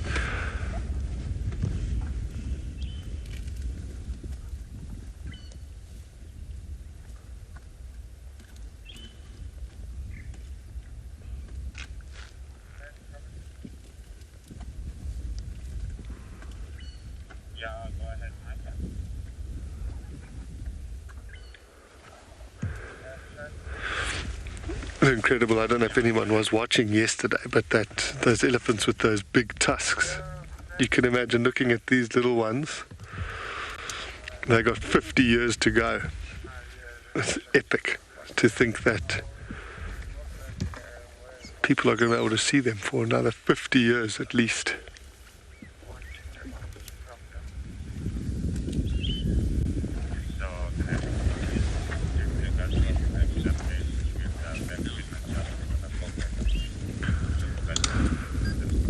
Jasmine, that's a very good question.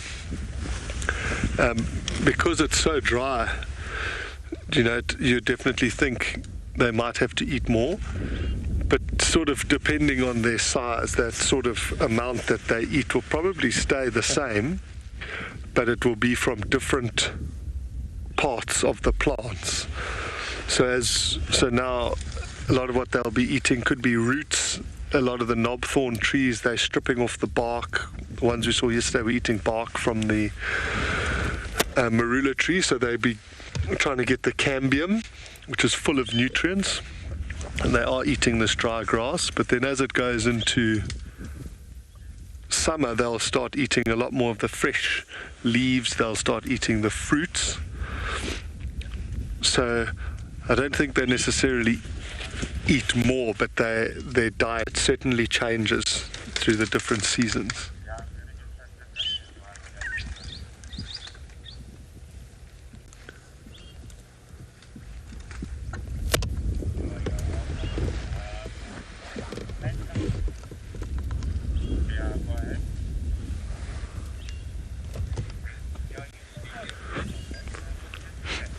So we are just going to spend some time with these elephants and enjoy their company. Check out this little one.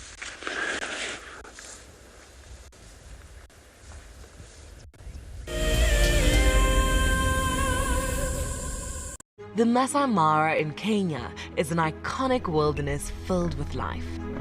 Its inspirational beauty has captivated our hearts on WildEarth for many years. While this season of the world's greatest migration has been missed, WildEarth is preparing a spectacular comeback in 2022. For the first time ever, WildEarth will be running expeditions to Kenya's Masai Mara throughout the 2022 migration season. Hosted by David Githu and Isaac Rotich, you could be a part of the team that shares the wildebeest migration with the world, live on WildEarth's daily safaris.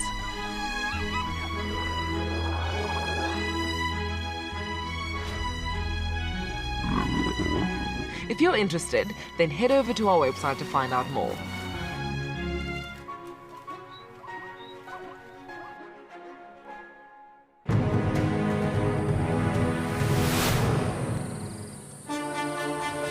It's day one of the annual South African Guide of the Year competition, and our first foot into this competition this morning is all about tracks and signs. We're going to call you in one at a time. Just look at it, the information will be there. Our 5 guides have been tasked by the judges at figuring out who is what is who, and where they go in the bush. Either Franklin or guinea fowl, but because of the volume of other deposits in the area, we went with guinea fowl.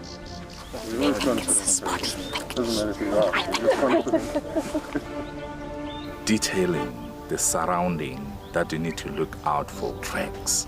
The details is very important.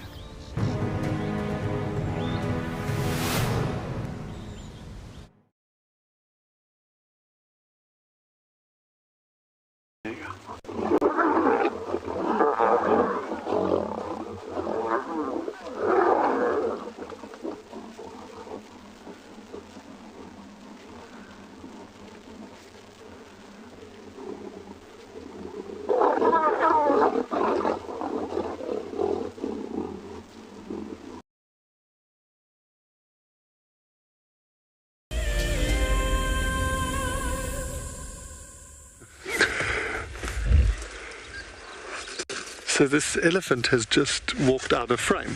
I'm just going to turn the car around because I want to show you something quite interesting. I've actually seen this cow before.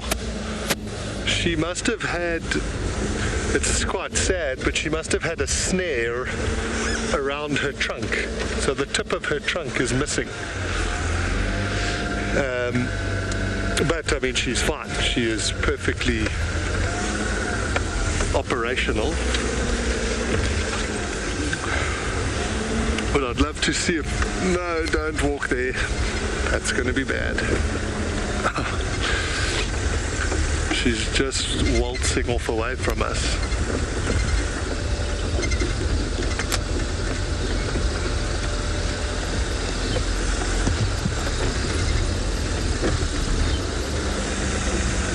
No, don't keep walking.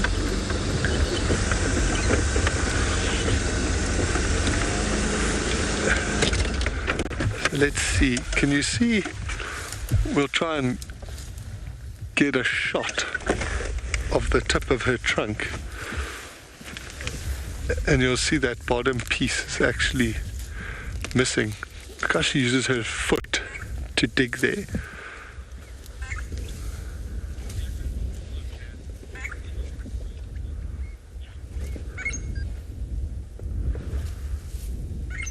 Jersey, 2 elephants. Wowzers. I'm definitely going to have to get back to you. I'm not sure if they have milk teeth first. My initial thought is I don't think so. Well, especially their tusks. The tusks just come out and grow. I suppose you could say they have continual milk teeth because they have those 6 sets of teeth that they grow through in their entire life. But whether or not they have like baby teeth or milk teeth before the adult teeth come through, I don't think so, but I'll have to go and find out and get back to you.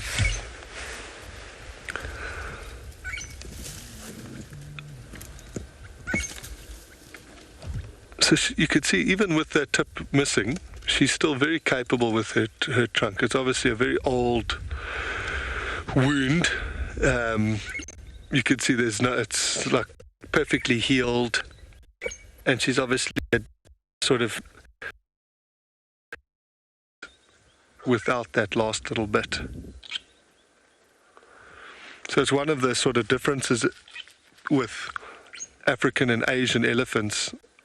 If she had the tip of her trunk, just digging some more, she's almost got like 2 little appendages on the top and the bottom, whereas an Asian elephant's only got 1.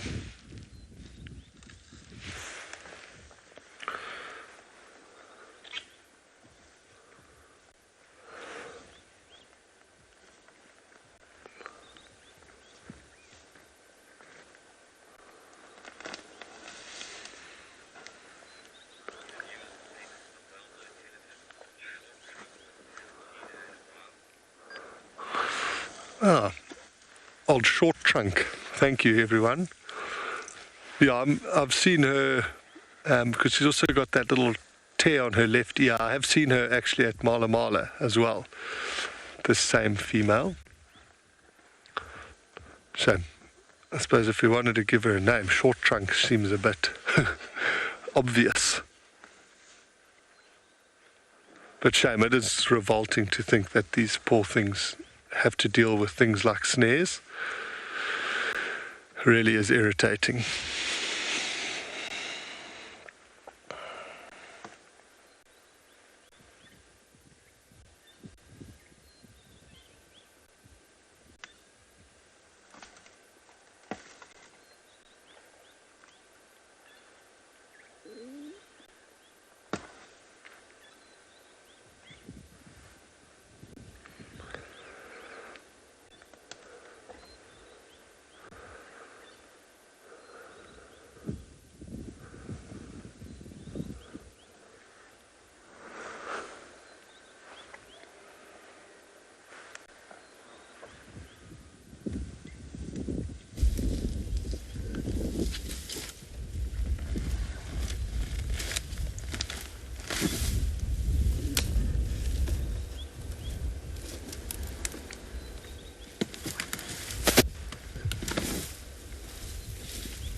So I was just reading something which is quite interesting. It was saying sort of, in theory, the tusks are similar to milk teeth because they're rootless. However, they do continue to grow in length throughout the lifetime of the elephant, which is different to how human milk teeth would be.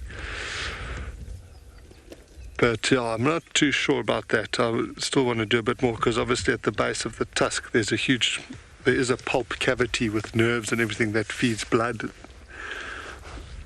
to that for the growth. So I think that might require a bit more in-depth reading.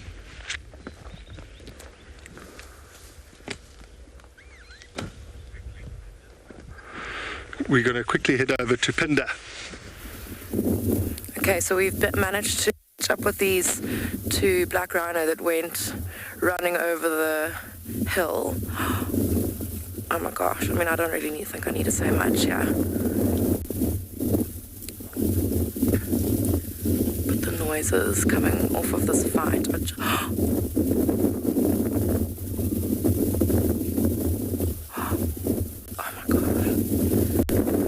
I think you'll be able to see on your screens the one on the left looks quite a bit smaller than the one on the right, but my word, he is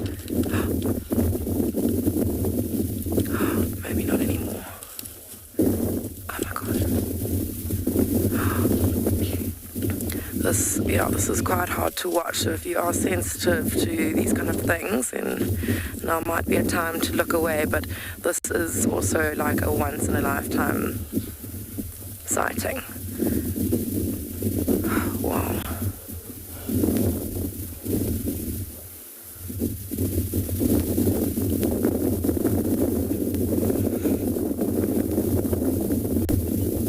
Wow, there's even some zebra in the background looking as well. But I mean, I'm very, very impressed with that smaller one. I mean, it does look like he's kind of on the back foot quite a lot of the time. Like getting pushed up against those bushes.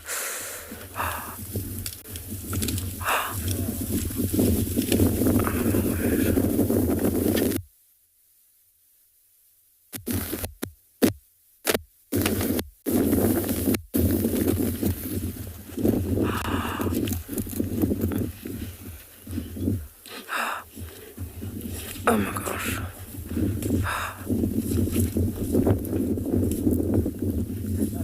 I mean, that's the bigger one that's now running away. Ew. So what is probably happening here is, I'm assuming because the one is bigger, the one on the right, he probably has quite an established territory in this area. And the smaller one is probably a younger male who's looking for a territory to kind of make his own. And the bigger, older one is obviously quite fiercely, or very fiercely, defending that territory. So that is what we are seeing here. I'm not going to say too much on it though, because I think that it's the kind of sighting where you actually just want to watch. Because, yeah.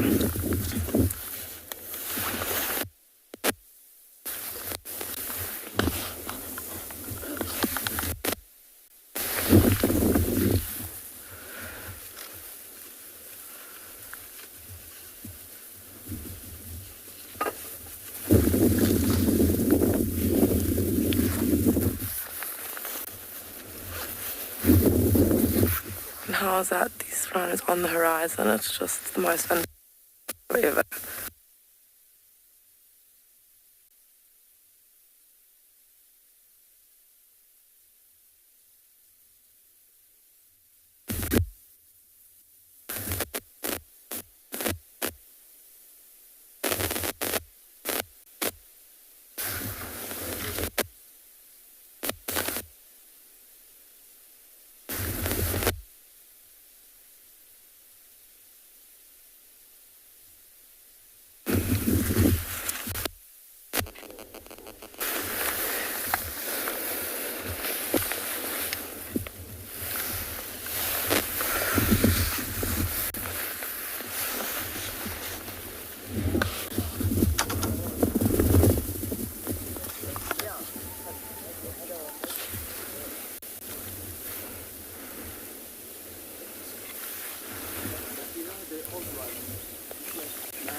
I just can't even imagine how tired these two must be. Like, I mean, it took us a long time to get here, and they were fighting the whole time. I mean, this must be going on for maybe like half an hour, or probably more, because they were probably going, obviously, before they were found. Sorry, you might hear my camera going, but I really have to capture this. It's just too unbelievable.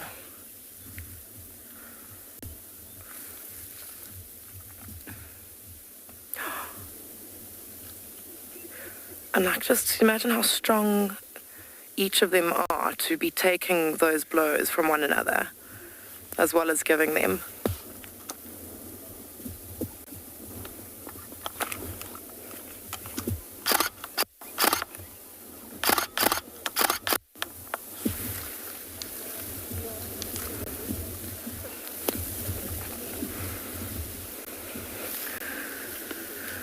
My word, these two are going to be left scarred, definitely, after this. And it's quite incredible. You always see you're just exhausted. Look at them leaning up against each other, panting. This is like a really, really touching thing to watch.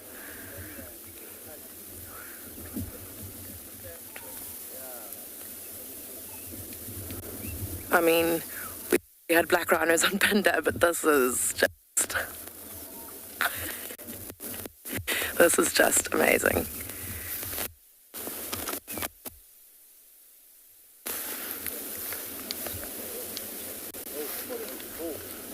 Yo, and that big one, that little one is definitely the one who is chasing. Every now and again it seems like he's on the back foot and kind of getting pushed around by the bigger one, but the big one is the one that runs away every time.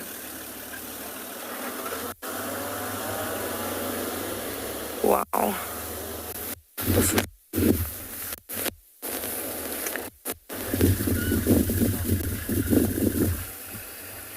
Okay, we are going to try blow. You can see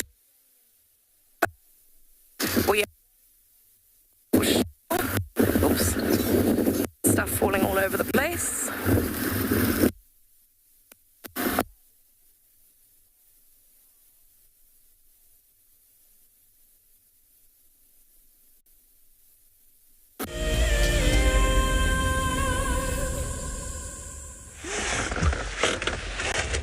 We're just watching this elephant, cow and calf busy feeding. I'm just going to duck down in case this one walks across the front of us. We're just really enjoying sitting here in silence and watching these elephants go about their day.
Welcome back on Bushwalk. We're absolutely jealous at this moment with the wonderful sighting that you guys have just experienced in Phinda, and especially with black rhino, which is one of my favorite large mammals. And I'm absolutely passionate about working with black rhinos. However, we haven't seen them for quite a while, as we don't really find them in this area. So coming back to what we're doing, we're busy looking at elephant dung. And this quite can often be confused with that of a black rhino because of a red-brown coloration, because both of these two species take in quite a large amount of tannin. But black rhinos have got such a unique dentition that their molars actually cut off the twigs that they feed off on at a 45-degree angle, compared to over here where we can see elephant dung, which is red-brown, as we mentioned already, from the tannins, which has got a lot of different fibers in it, but never would you find little 45-degree angled sticks inside here, as what you do with a black rhino. So there's a few practical applications which we can use elephant dung for. It was at one stage commercially actually used for making paper, elephant dung paper, which was then sold in gift shops and tourism-related little shops. However, I don't agree with it being harvested and used for that purpose, because it will form a very important part of a natural ecosystem. In rural areas, this is often also used, where they will take chili powder, they'll mix it into the dung, and then compact it again, and then dry that so that they can burn it to actually keep elephants away, because the smell of a burning chili sorts of aggravates elephants when they do come to crop fields, instead of using more aggressive or lethal behavior towards the elephant to try and chase it away from the crop fields. We can also use it for cooking, as it produces a nice slow heat. And then we can also soak this in water, absorb all the tannins out there in the water, and drink that to clean out your stomach. It was a trick that one of my truckers used to quite often use, was to do that, is to soak it and then drink it and clean out the tummy. One of the other things that he also taught me is that if you've got a headache, you can actually burn this, and you can then just inhale the smoke. And then later on, I also learned that you can use this at a fireplace in the evening, especially when the mosquitoes become a nuisance. Mosquitoes doesn't like the smell of smoke, and this keeps them away from us. But it really has such a pleasant aroma, both for chest as well as your sinuses. It can open it, and it just smells so nice, and it has such a calming effect. One wouldn't actually really expect that something like dung can actually have such a pleasant aroma. And one of the other traditional uses for elephant dung as well is that in areas where you have to make fire still by means of friction in the days before matches, as well as lighters like I'm using, if you had to make fire, then you can carry the coal inside a dry piece of elephant dung as it smolders inside there. Well, we're going to just go and dispose this in the dam to make sure that we don't cause a fire, but let's go and see what John T is up to.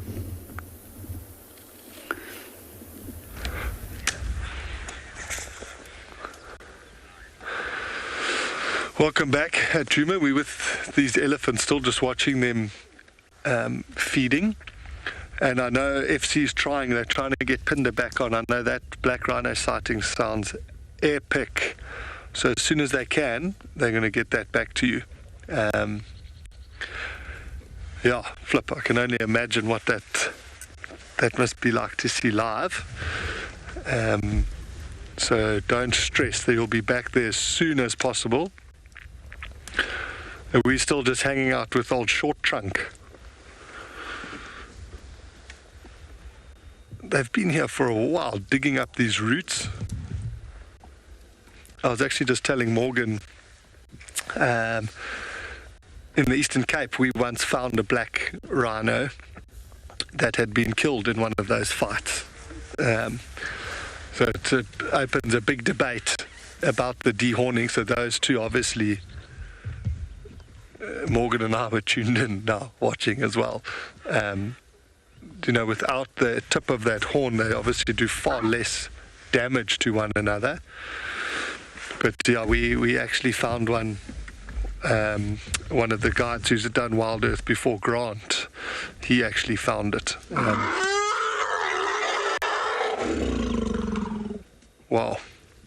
The elephant calf just turned into a T-Rex there. It's trying to suckle and the mom, or short trunk, doesn't want to let it. That sound is unbelievable. Yeah, so Grant found a black rhino that he, from a distance, he thought was lying down, and as he approached it, saw that obviously things weren't well, and there's a big pool of blood around it. And in one of those altercations, if you've been watching, you see when they hit each other under the neck, the horn had just gone straight into the main artery in the neck. So when they have their horns, when they have those battles, there's often a lot more blood and cuts that happen.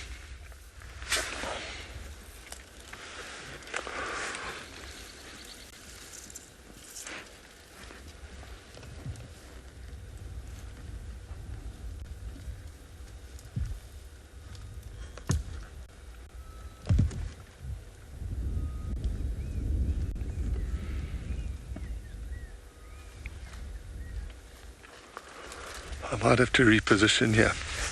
But often in those sort of sightings, when those big animals are hammering each other, you don't even want to speak. You just sort of get in a position and just look at it. And our words often don't do those sort of things justice. You just got to get in there and watch it. I'm just going to try and get through so we can get... Where's she going to stop? Not there.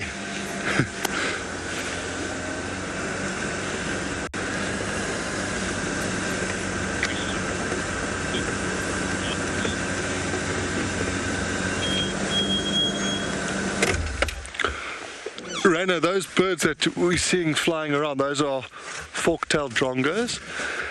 And so as this elephant cow is walking, she's disturbing insects in the grass, and the birds are sort of always on hand. If they spot an insect, they'll fly down and snap it up in their beak.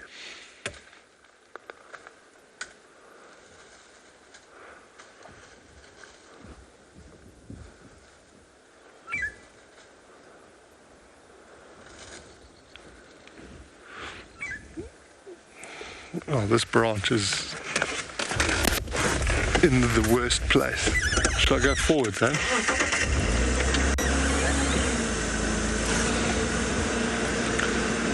She's got her head pretty much in a bush there, but you can see how sometimes she just puts her whole mouth right onto the branch.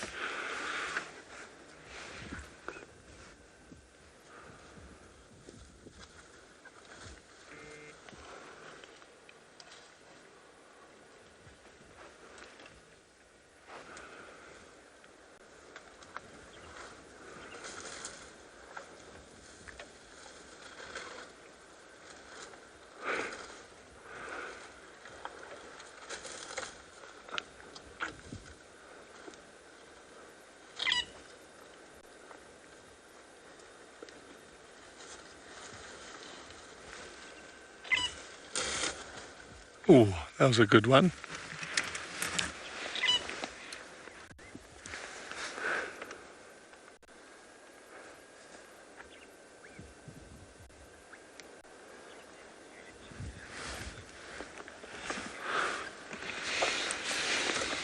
We're just going to stay here with short trunk and watch her feeding.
think sometimes you need just to listen.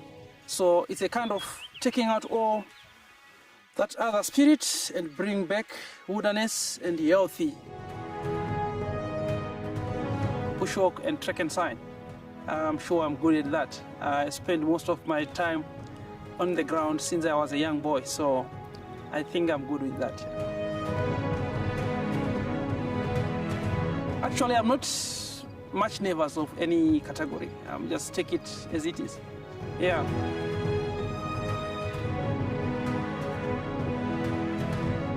I'm not 100% sure on what the judges are looking at.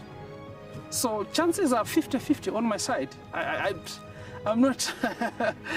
Obviously, when you go for a competition, you say you win.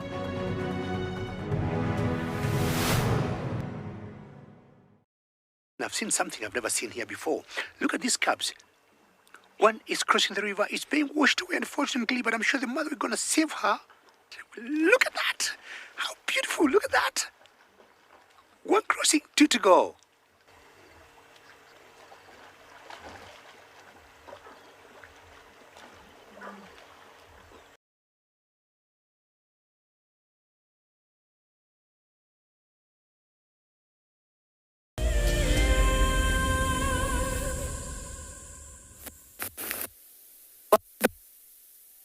We have only...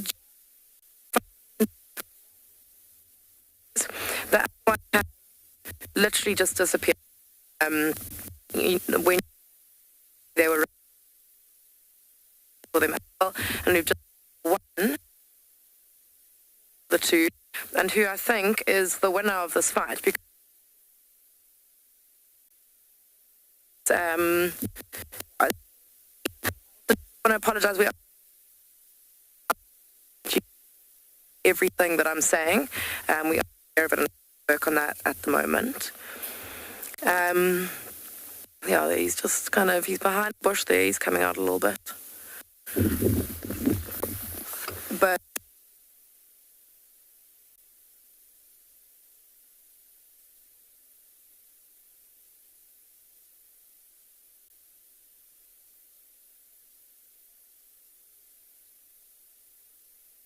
But for now, we're going to see.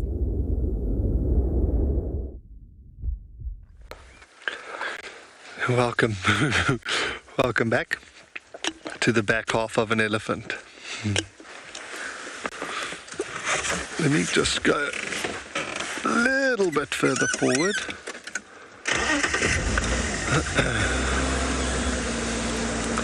It's interesting watching this cow feed.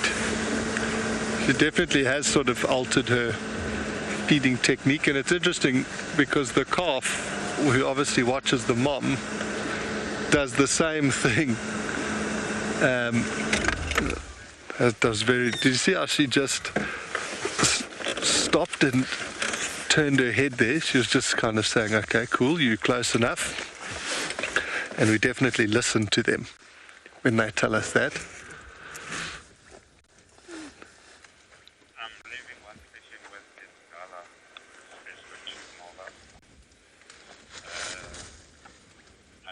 So she's actually got, well, you can see the tip of her right tusk is broken, and then on her left tusk you can see a notch, what a lot of the books call a grass notch, where she continually pulls grass. Look at the little one.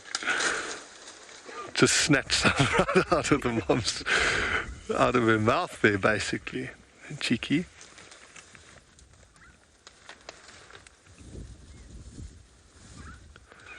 You see how it drops back on its back legs there? I think it was JP who was talking about elephants standing. Oh, that one just did a big fart. Maybe the standing moved some gas around. The Mana Pools is well known for elephant bulls standing up on their back legs. But I don't know if you saw the posture that this one went into. That's kind of the way they go into doing it. Guides have seen elephants standing in some of the reserves in the Sabi sands. I can't remember which guide it was, but got a video of one doing it at Mala Mala. It's interesting, it seems to be like a learnt behavior. It's impressive to see them standing up on their back legs though.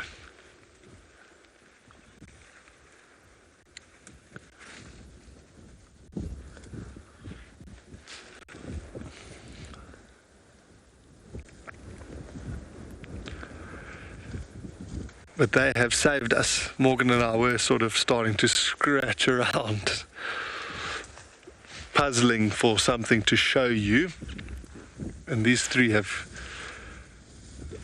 proved very, very good to us. I know they are just trying to get the sound back at Phinda so you can find out what's happening with those black rhino. We're all desperate to know how that story is going to end, if the younger, smaller bull is actually coming away with the victory there.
Sorry, I just went very quiet there, but it's just so cool to just watch them. I think we're going to let them carry on feeding for a little bit, and then we might continue on our way.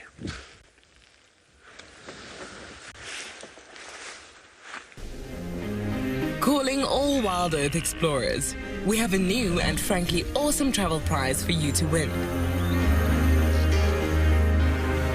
andBeyond Phinda Private Game Reserve encompasses an impressive 28,000 hectares of protected wildlife land in KwaZulu-Natal, South Africa. As you have seen on WildEarth, andBeyond Phinda showcases one of the continent's finest game viewing experiences and is well known for close-up sightings of the elegant yet elusive cheetah as well as the rare black rhino. Sign up to be a WildEarth explorer before the 16th of September and you and a friend could be heading to the magnificent Phinda Mountain Lodge, where you will spend 3 nights escaping the real world at this ultimate safari location. WildEarth explorers, it's in your nature. Well, it would be worth it just to win that prize, just to be able to see black rhino. That would be pretty cool. Not only do they have big cats like the cheetah, the lions, but did you know that you can also see sea turtles at Phinda? So quite a well-rounded destination. And if you don't win the prize, don't worry. I'm sure there are plenty of travel agencies out there that will be able to help you make a trip to Phinda. But since you last saw us, we've been traveling ourselves. We've come back to Djuma from Simbambili. There was another vehicle with guests that wanted to come and see the Hyena Den and maybe try their luck for a little while. And we think it's fairly important for guests to see hyenas and hopefully come to love them as much as what we do.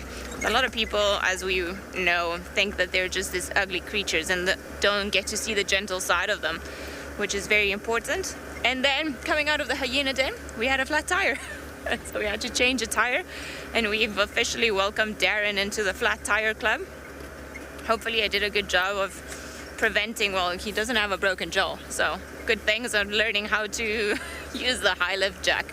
It's a very powerful tool, but it involves a certain level of technique, because sometimes when the lever is pulled down, it can spring back up. And if you're not careful of where you put your body parts, you might just get slammed by it and at quite a force, so it's quite painful. But other than that, as you can see, we're still rolling, so we've got a new tire and all good. We haven't come across much since leaving the Hyena Den. Seems like it's fairly quiet today all around. So perhaps we're gonna make our way towards Buffelshoek Dam. I know Tlalamba was busy hunting sort of up in that area yesterday, so maybe she's crossed over from Torchwood. I would suspect a lot of our cats are happy today with the wind that we had and the storm that we had just before drive started. There's a good possibility that many of them actually were successful in bringing something down and having something to eat for the next couple of days. Wouldn't be surprised if Tandy and Mariebs also pop out by the dam again today. They seem to have enjoyed doing that late in the afternoon, so maybe that should be our plan for the afternoon. Go and check around Torchwood again, and then just see what else is around. Hopefully we'll find some tracks of Misty somewhere up there. Would be nice.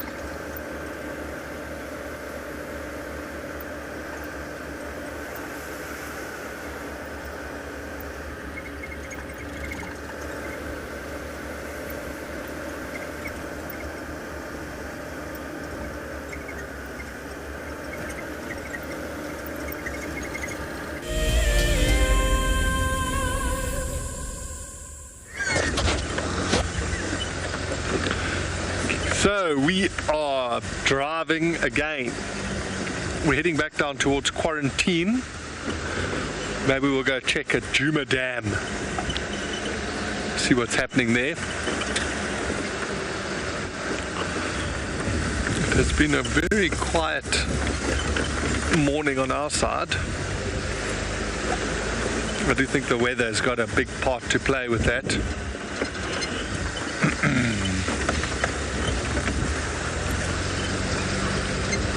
But that's fine. It's still very cool to be driving around to see what we can take in. I think we often forget how spoiled we are to be able to drive around such a big open space. And sometimes that needs to be taken in itself.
Welcome back to Bushwalk. We're just busy watching some giraffe in the distance, and it's just amazing how they disappear between this very dark vegetation this time of the year. I don't know if we can get them in the camera there, but every now and then they'll just pop out. We're hoping that they're going to come out and come and have a drink. If there's any of you that has any specific questions that you would like to ask us about giraffes, you are more than welcome. You can also ask us any other question except for that of a lotto, because we don't have an answer to what the winning numbers is going to be. Just going to stare and see what they're up to. I'm still busy feeding at the moment. This seems like a female that we can see there in the distance. Those of you that are joining us for the first time, male and female giraffe are very easy to separate when they are adults. However, young giraffe bulls tend to be a little bit more tricky.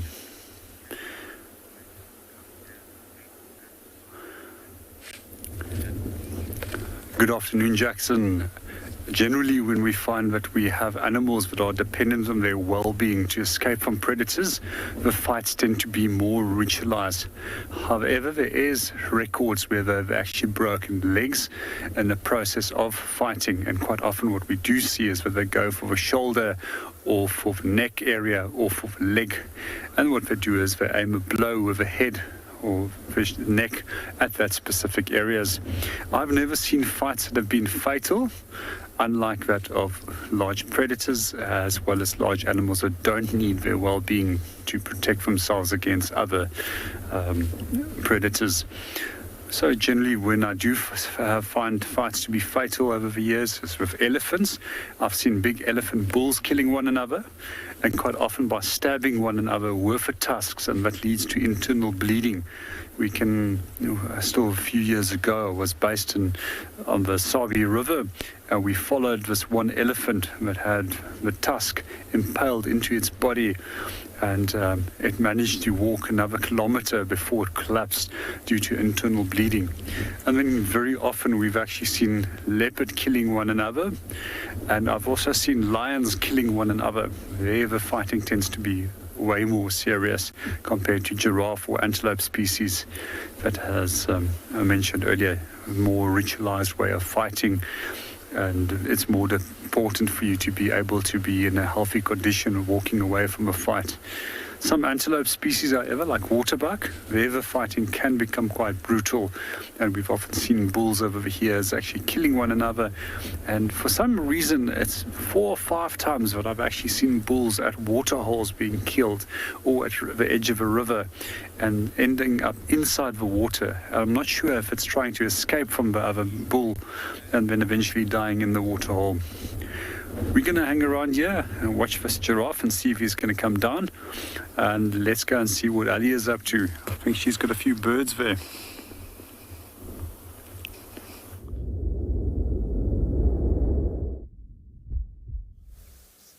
Seems like we have a bit of bird commotion going on around here. We stopped because we had the greenwood hoopoes, which is the bird that you're looking at now, jumping through the branches of the trees, and some drongos, doves, starlings, all of them close to this termite mound. So I suspect that most of them are feeding on perhaps the workers of the termite mound that might be trying to reconstruct or close up the termite mound to prevent the heat from coming out, and maybe repairing any damage that might have been done by the rain. So they were all pretty noisy around here, and then just jumping in and around the termite mound. So I wondered if actually the alates weren't coming out, but it would be quite unseasonal and to come out at this time of the year. By alates, I mean the future kings and queens of new termite colonies. Normally they come out in masses at the beginning of the rainy season, or just when the first rains hit. But this is still too early. It's not uncommon to have showers in September, but still. Although the weather's been so crazy, who knows, maybe summer will actually start already. Hope not, though, because that would mean quite a shift in the season. Oh, what's happening with those guys at the back? Seems like they've moved off. Maybe they've just had their fill. I suspect termites is what they were eating, and they've been fluttering in and about all of the vicinity. Also, as I mentioned earlier, different species of birds all around here. But it seems like everything's calmed down now. And when the alates do come out, I'll see lots of different species of birds, even eagles, just sitting by the termite mounds waiting for them to come out. There's a starling. Maybe a bird-tail starling. I can't tell from here. What color is your eyes? Tell us. Okay, being shy and just staying behind there.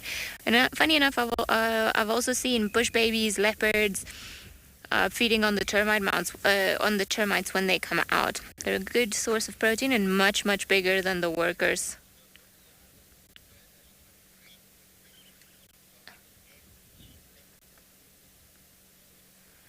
Rebecca,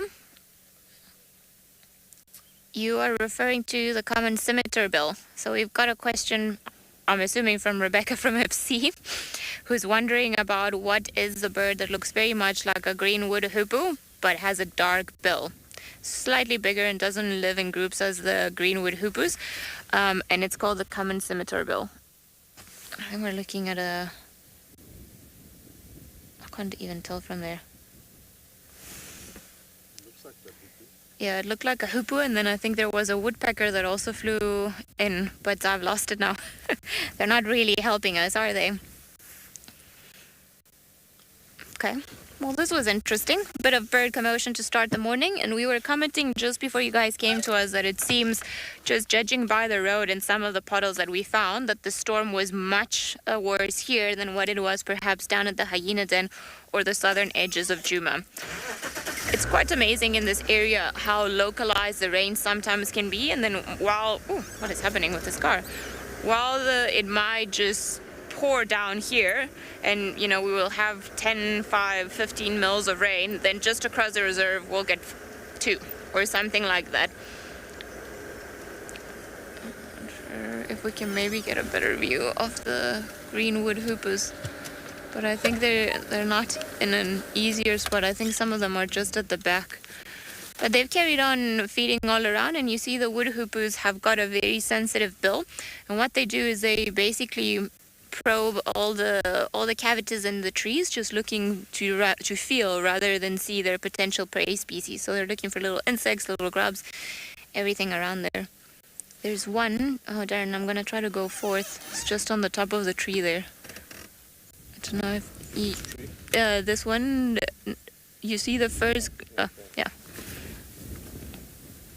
but it's just gone down. So they were hanging up and down the tree, just looking for all sorts of things.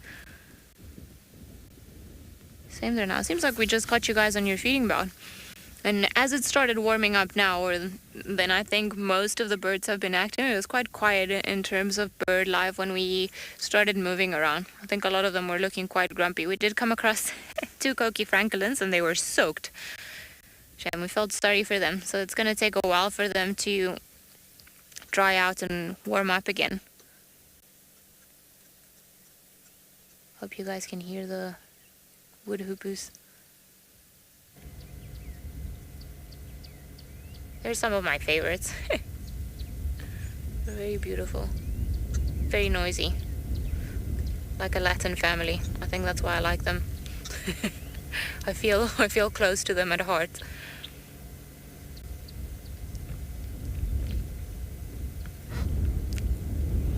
So you see there, it's trying to put its beak in all the little holes that it can find to try and feel for its prey species. It's a lot of effort if you think about it, just to be able to catch a tiny little insect. I think they got lucky earlier with the termites. Right, I'm gonna leave these guys to their breakfast, head down towards Buffelshoek Dam, see if there's anything in there that might be of interest for all of us. Hopefully there will be.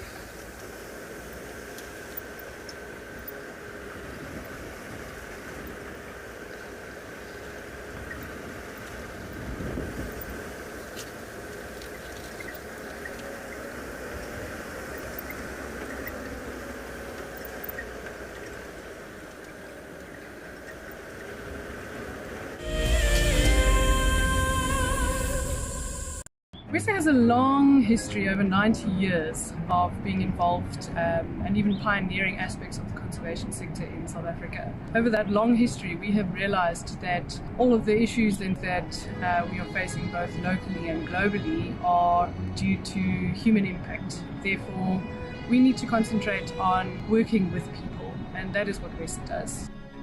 What makes me passionate about the work that we do at WISA, and in particular the work that I engage in, is actually connecting with people. Currently the work that I'm working on is working with youth in a skills development program, and just to meet the youth and to hear their stories and to bring them opportunities that we hope will have some impact on their lives really, really fuels me to get up every morning. A huge shout out to the women that I work with, as well as to all the women that are contributing hugely within the environmental sector, both in South Africa and in the world.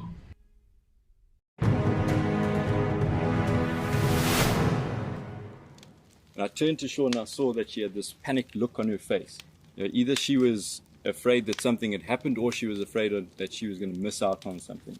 But instead of her missing out on those lions, we drove up next to them and I switched off the car so that she could hear what was going on. Now, these lions had killed a kudu, and she could hear these two cubs, both 8 months old at the time, busy pushing and shoving each other out the way to get to the best parts of the meat. And the mom was lying just to the side in the shade. Now, I'd known that before losing her sight, Sean probably knew what a lion looked like. But I really wanted her to know what this lion looked like. So for the first time in my guiding career, I started to describe to someone what a lion looked like. And I found that, I started to notice things in that lion that I'd never seen before.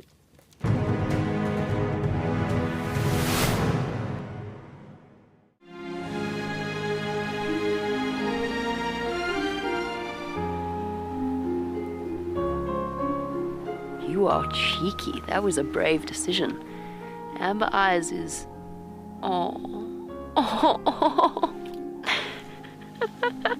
That is so magic. That was absolutely wonderful. Amber Eyes just gave that cub an enormous hug. Expect the unexpected here on WildEarth Daily.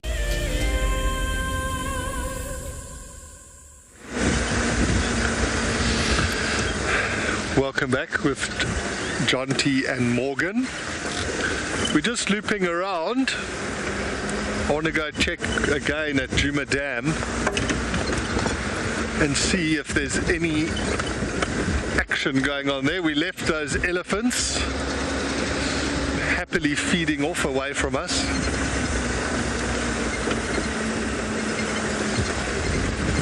Well, it was very cool to spend so much time with them.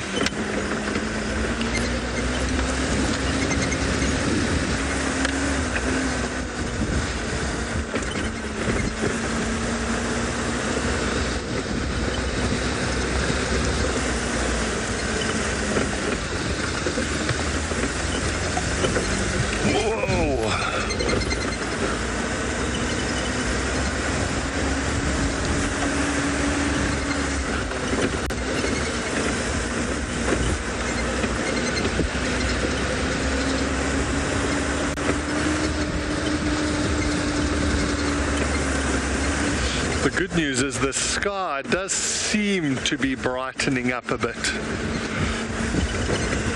So hopefully by this afternoon we might even have a little bit of blue sky, which will be really fantastic.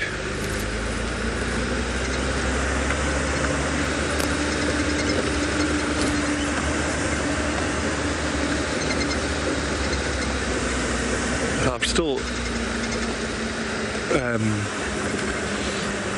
I can't stop thinking about that black rhino sighting and I wonder what has happened. I'm sure by now one of them has given in. Well, we hope. Otherwise they're going to be very, very bruised tomorrow.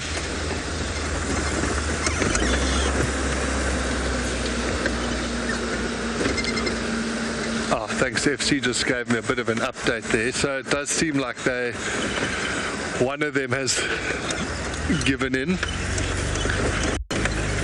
But it really is something to see big beasts like that fighting each other. It can be quite shocking actually when you're there in the vehicle, because you hear those sounds and you hear them. Sometimes they'll be squealing or like this, they make like a deep sort of grunting sound sometimes. But yeah, not you almost want to get out and just say, guys, just we can all get along. There's enough space for everyone, but you can't, obviously you can't step in.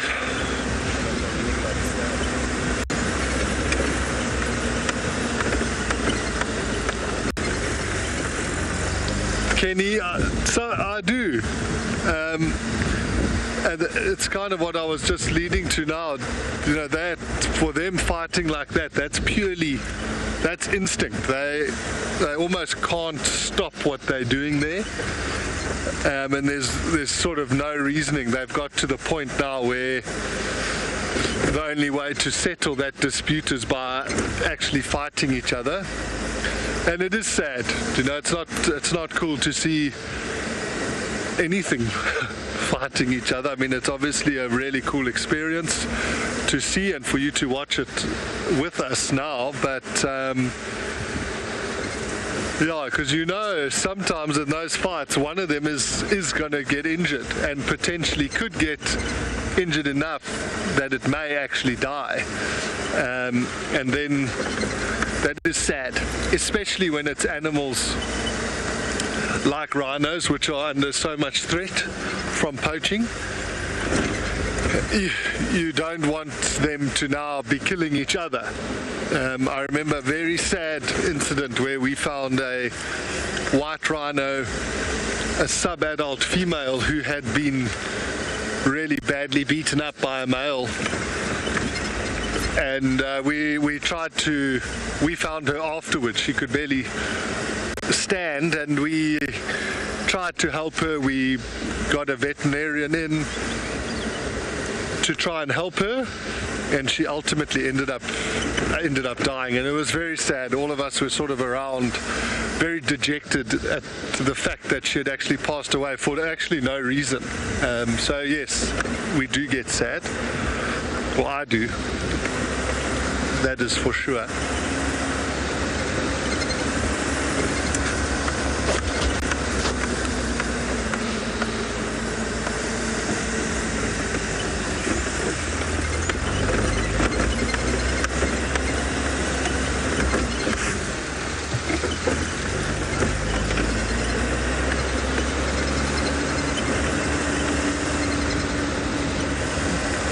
But I must say, what a good morning. Hyena cubs.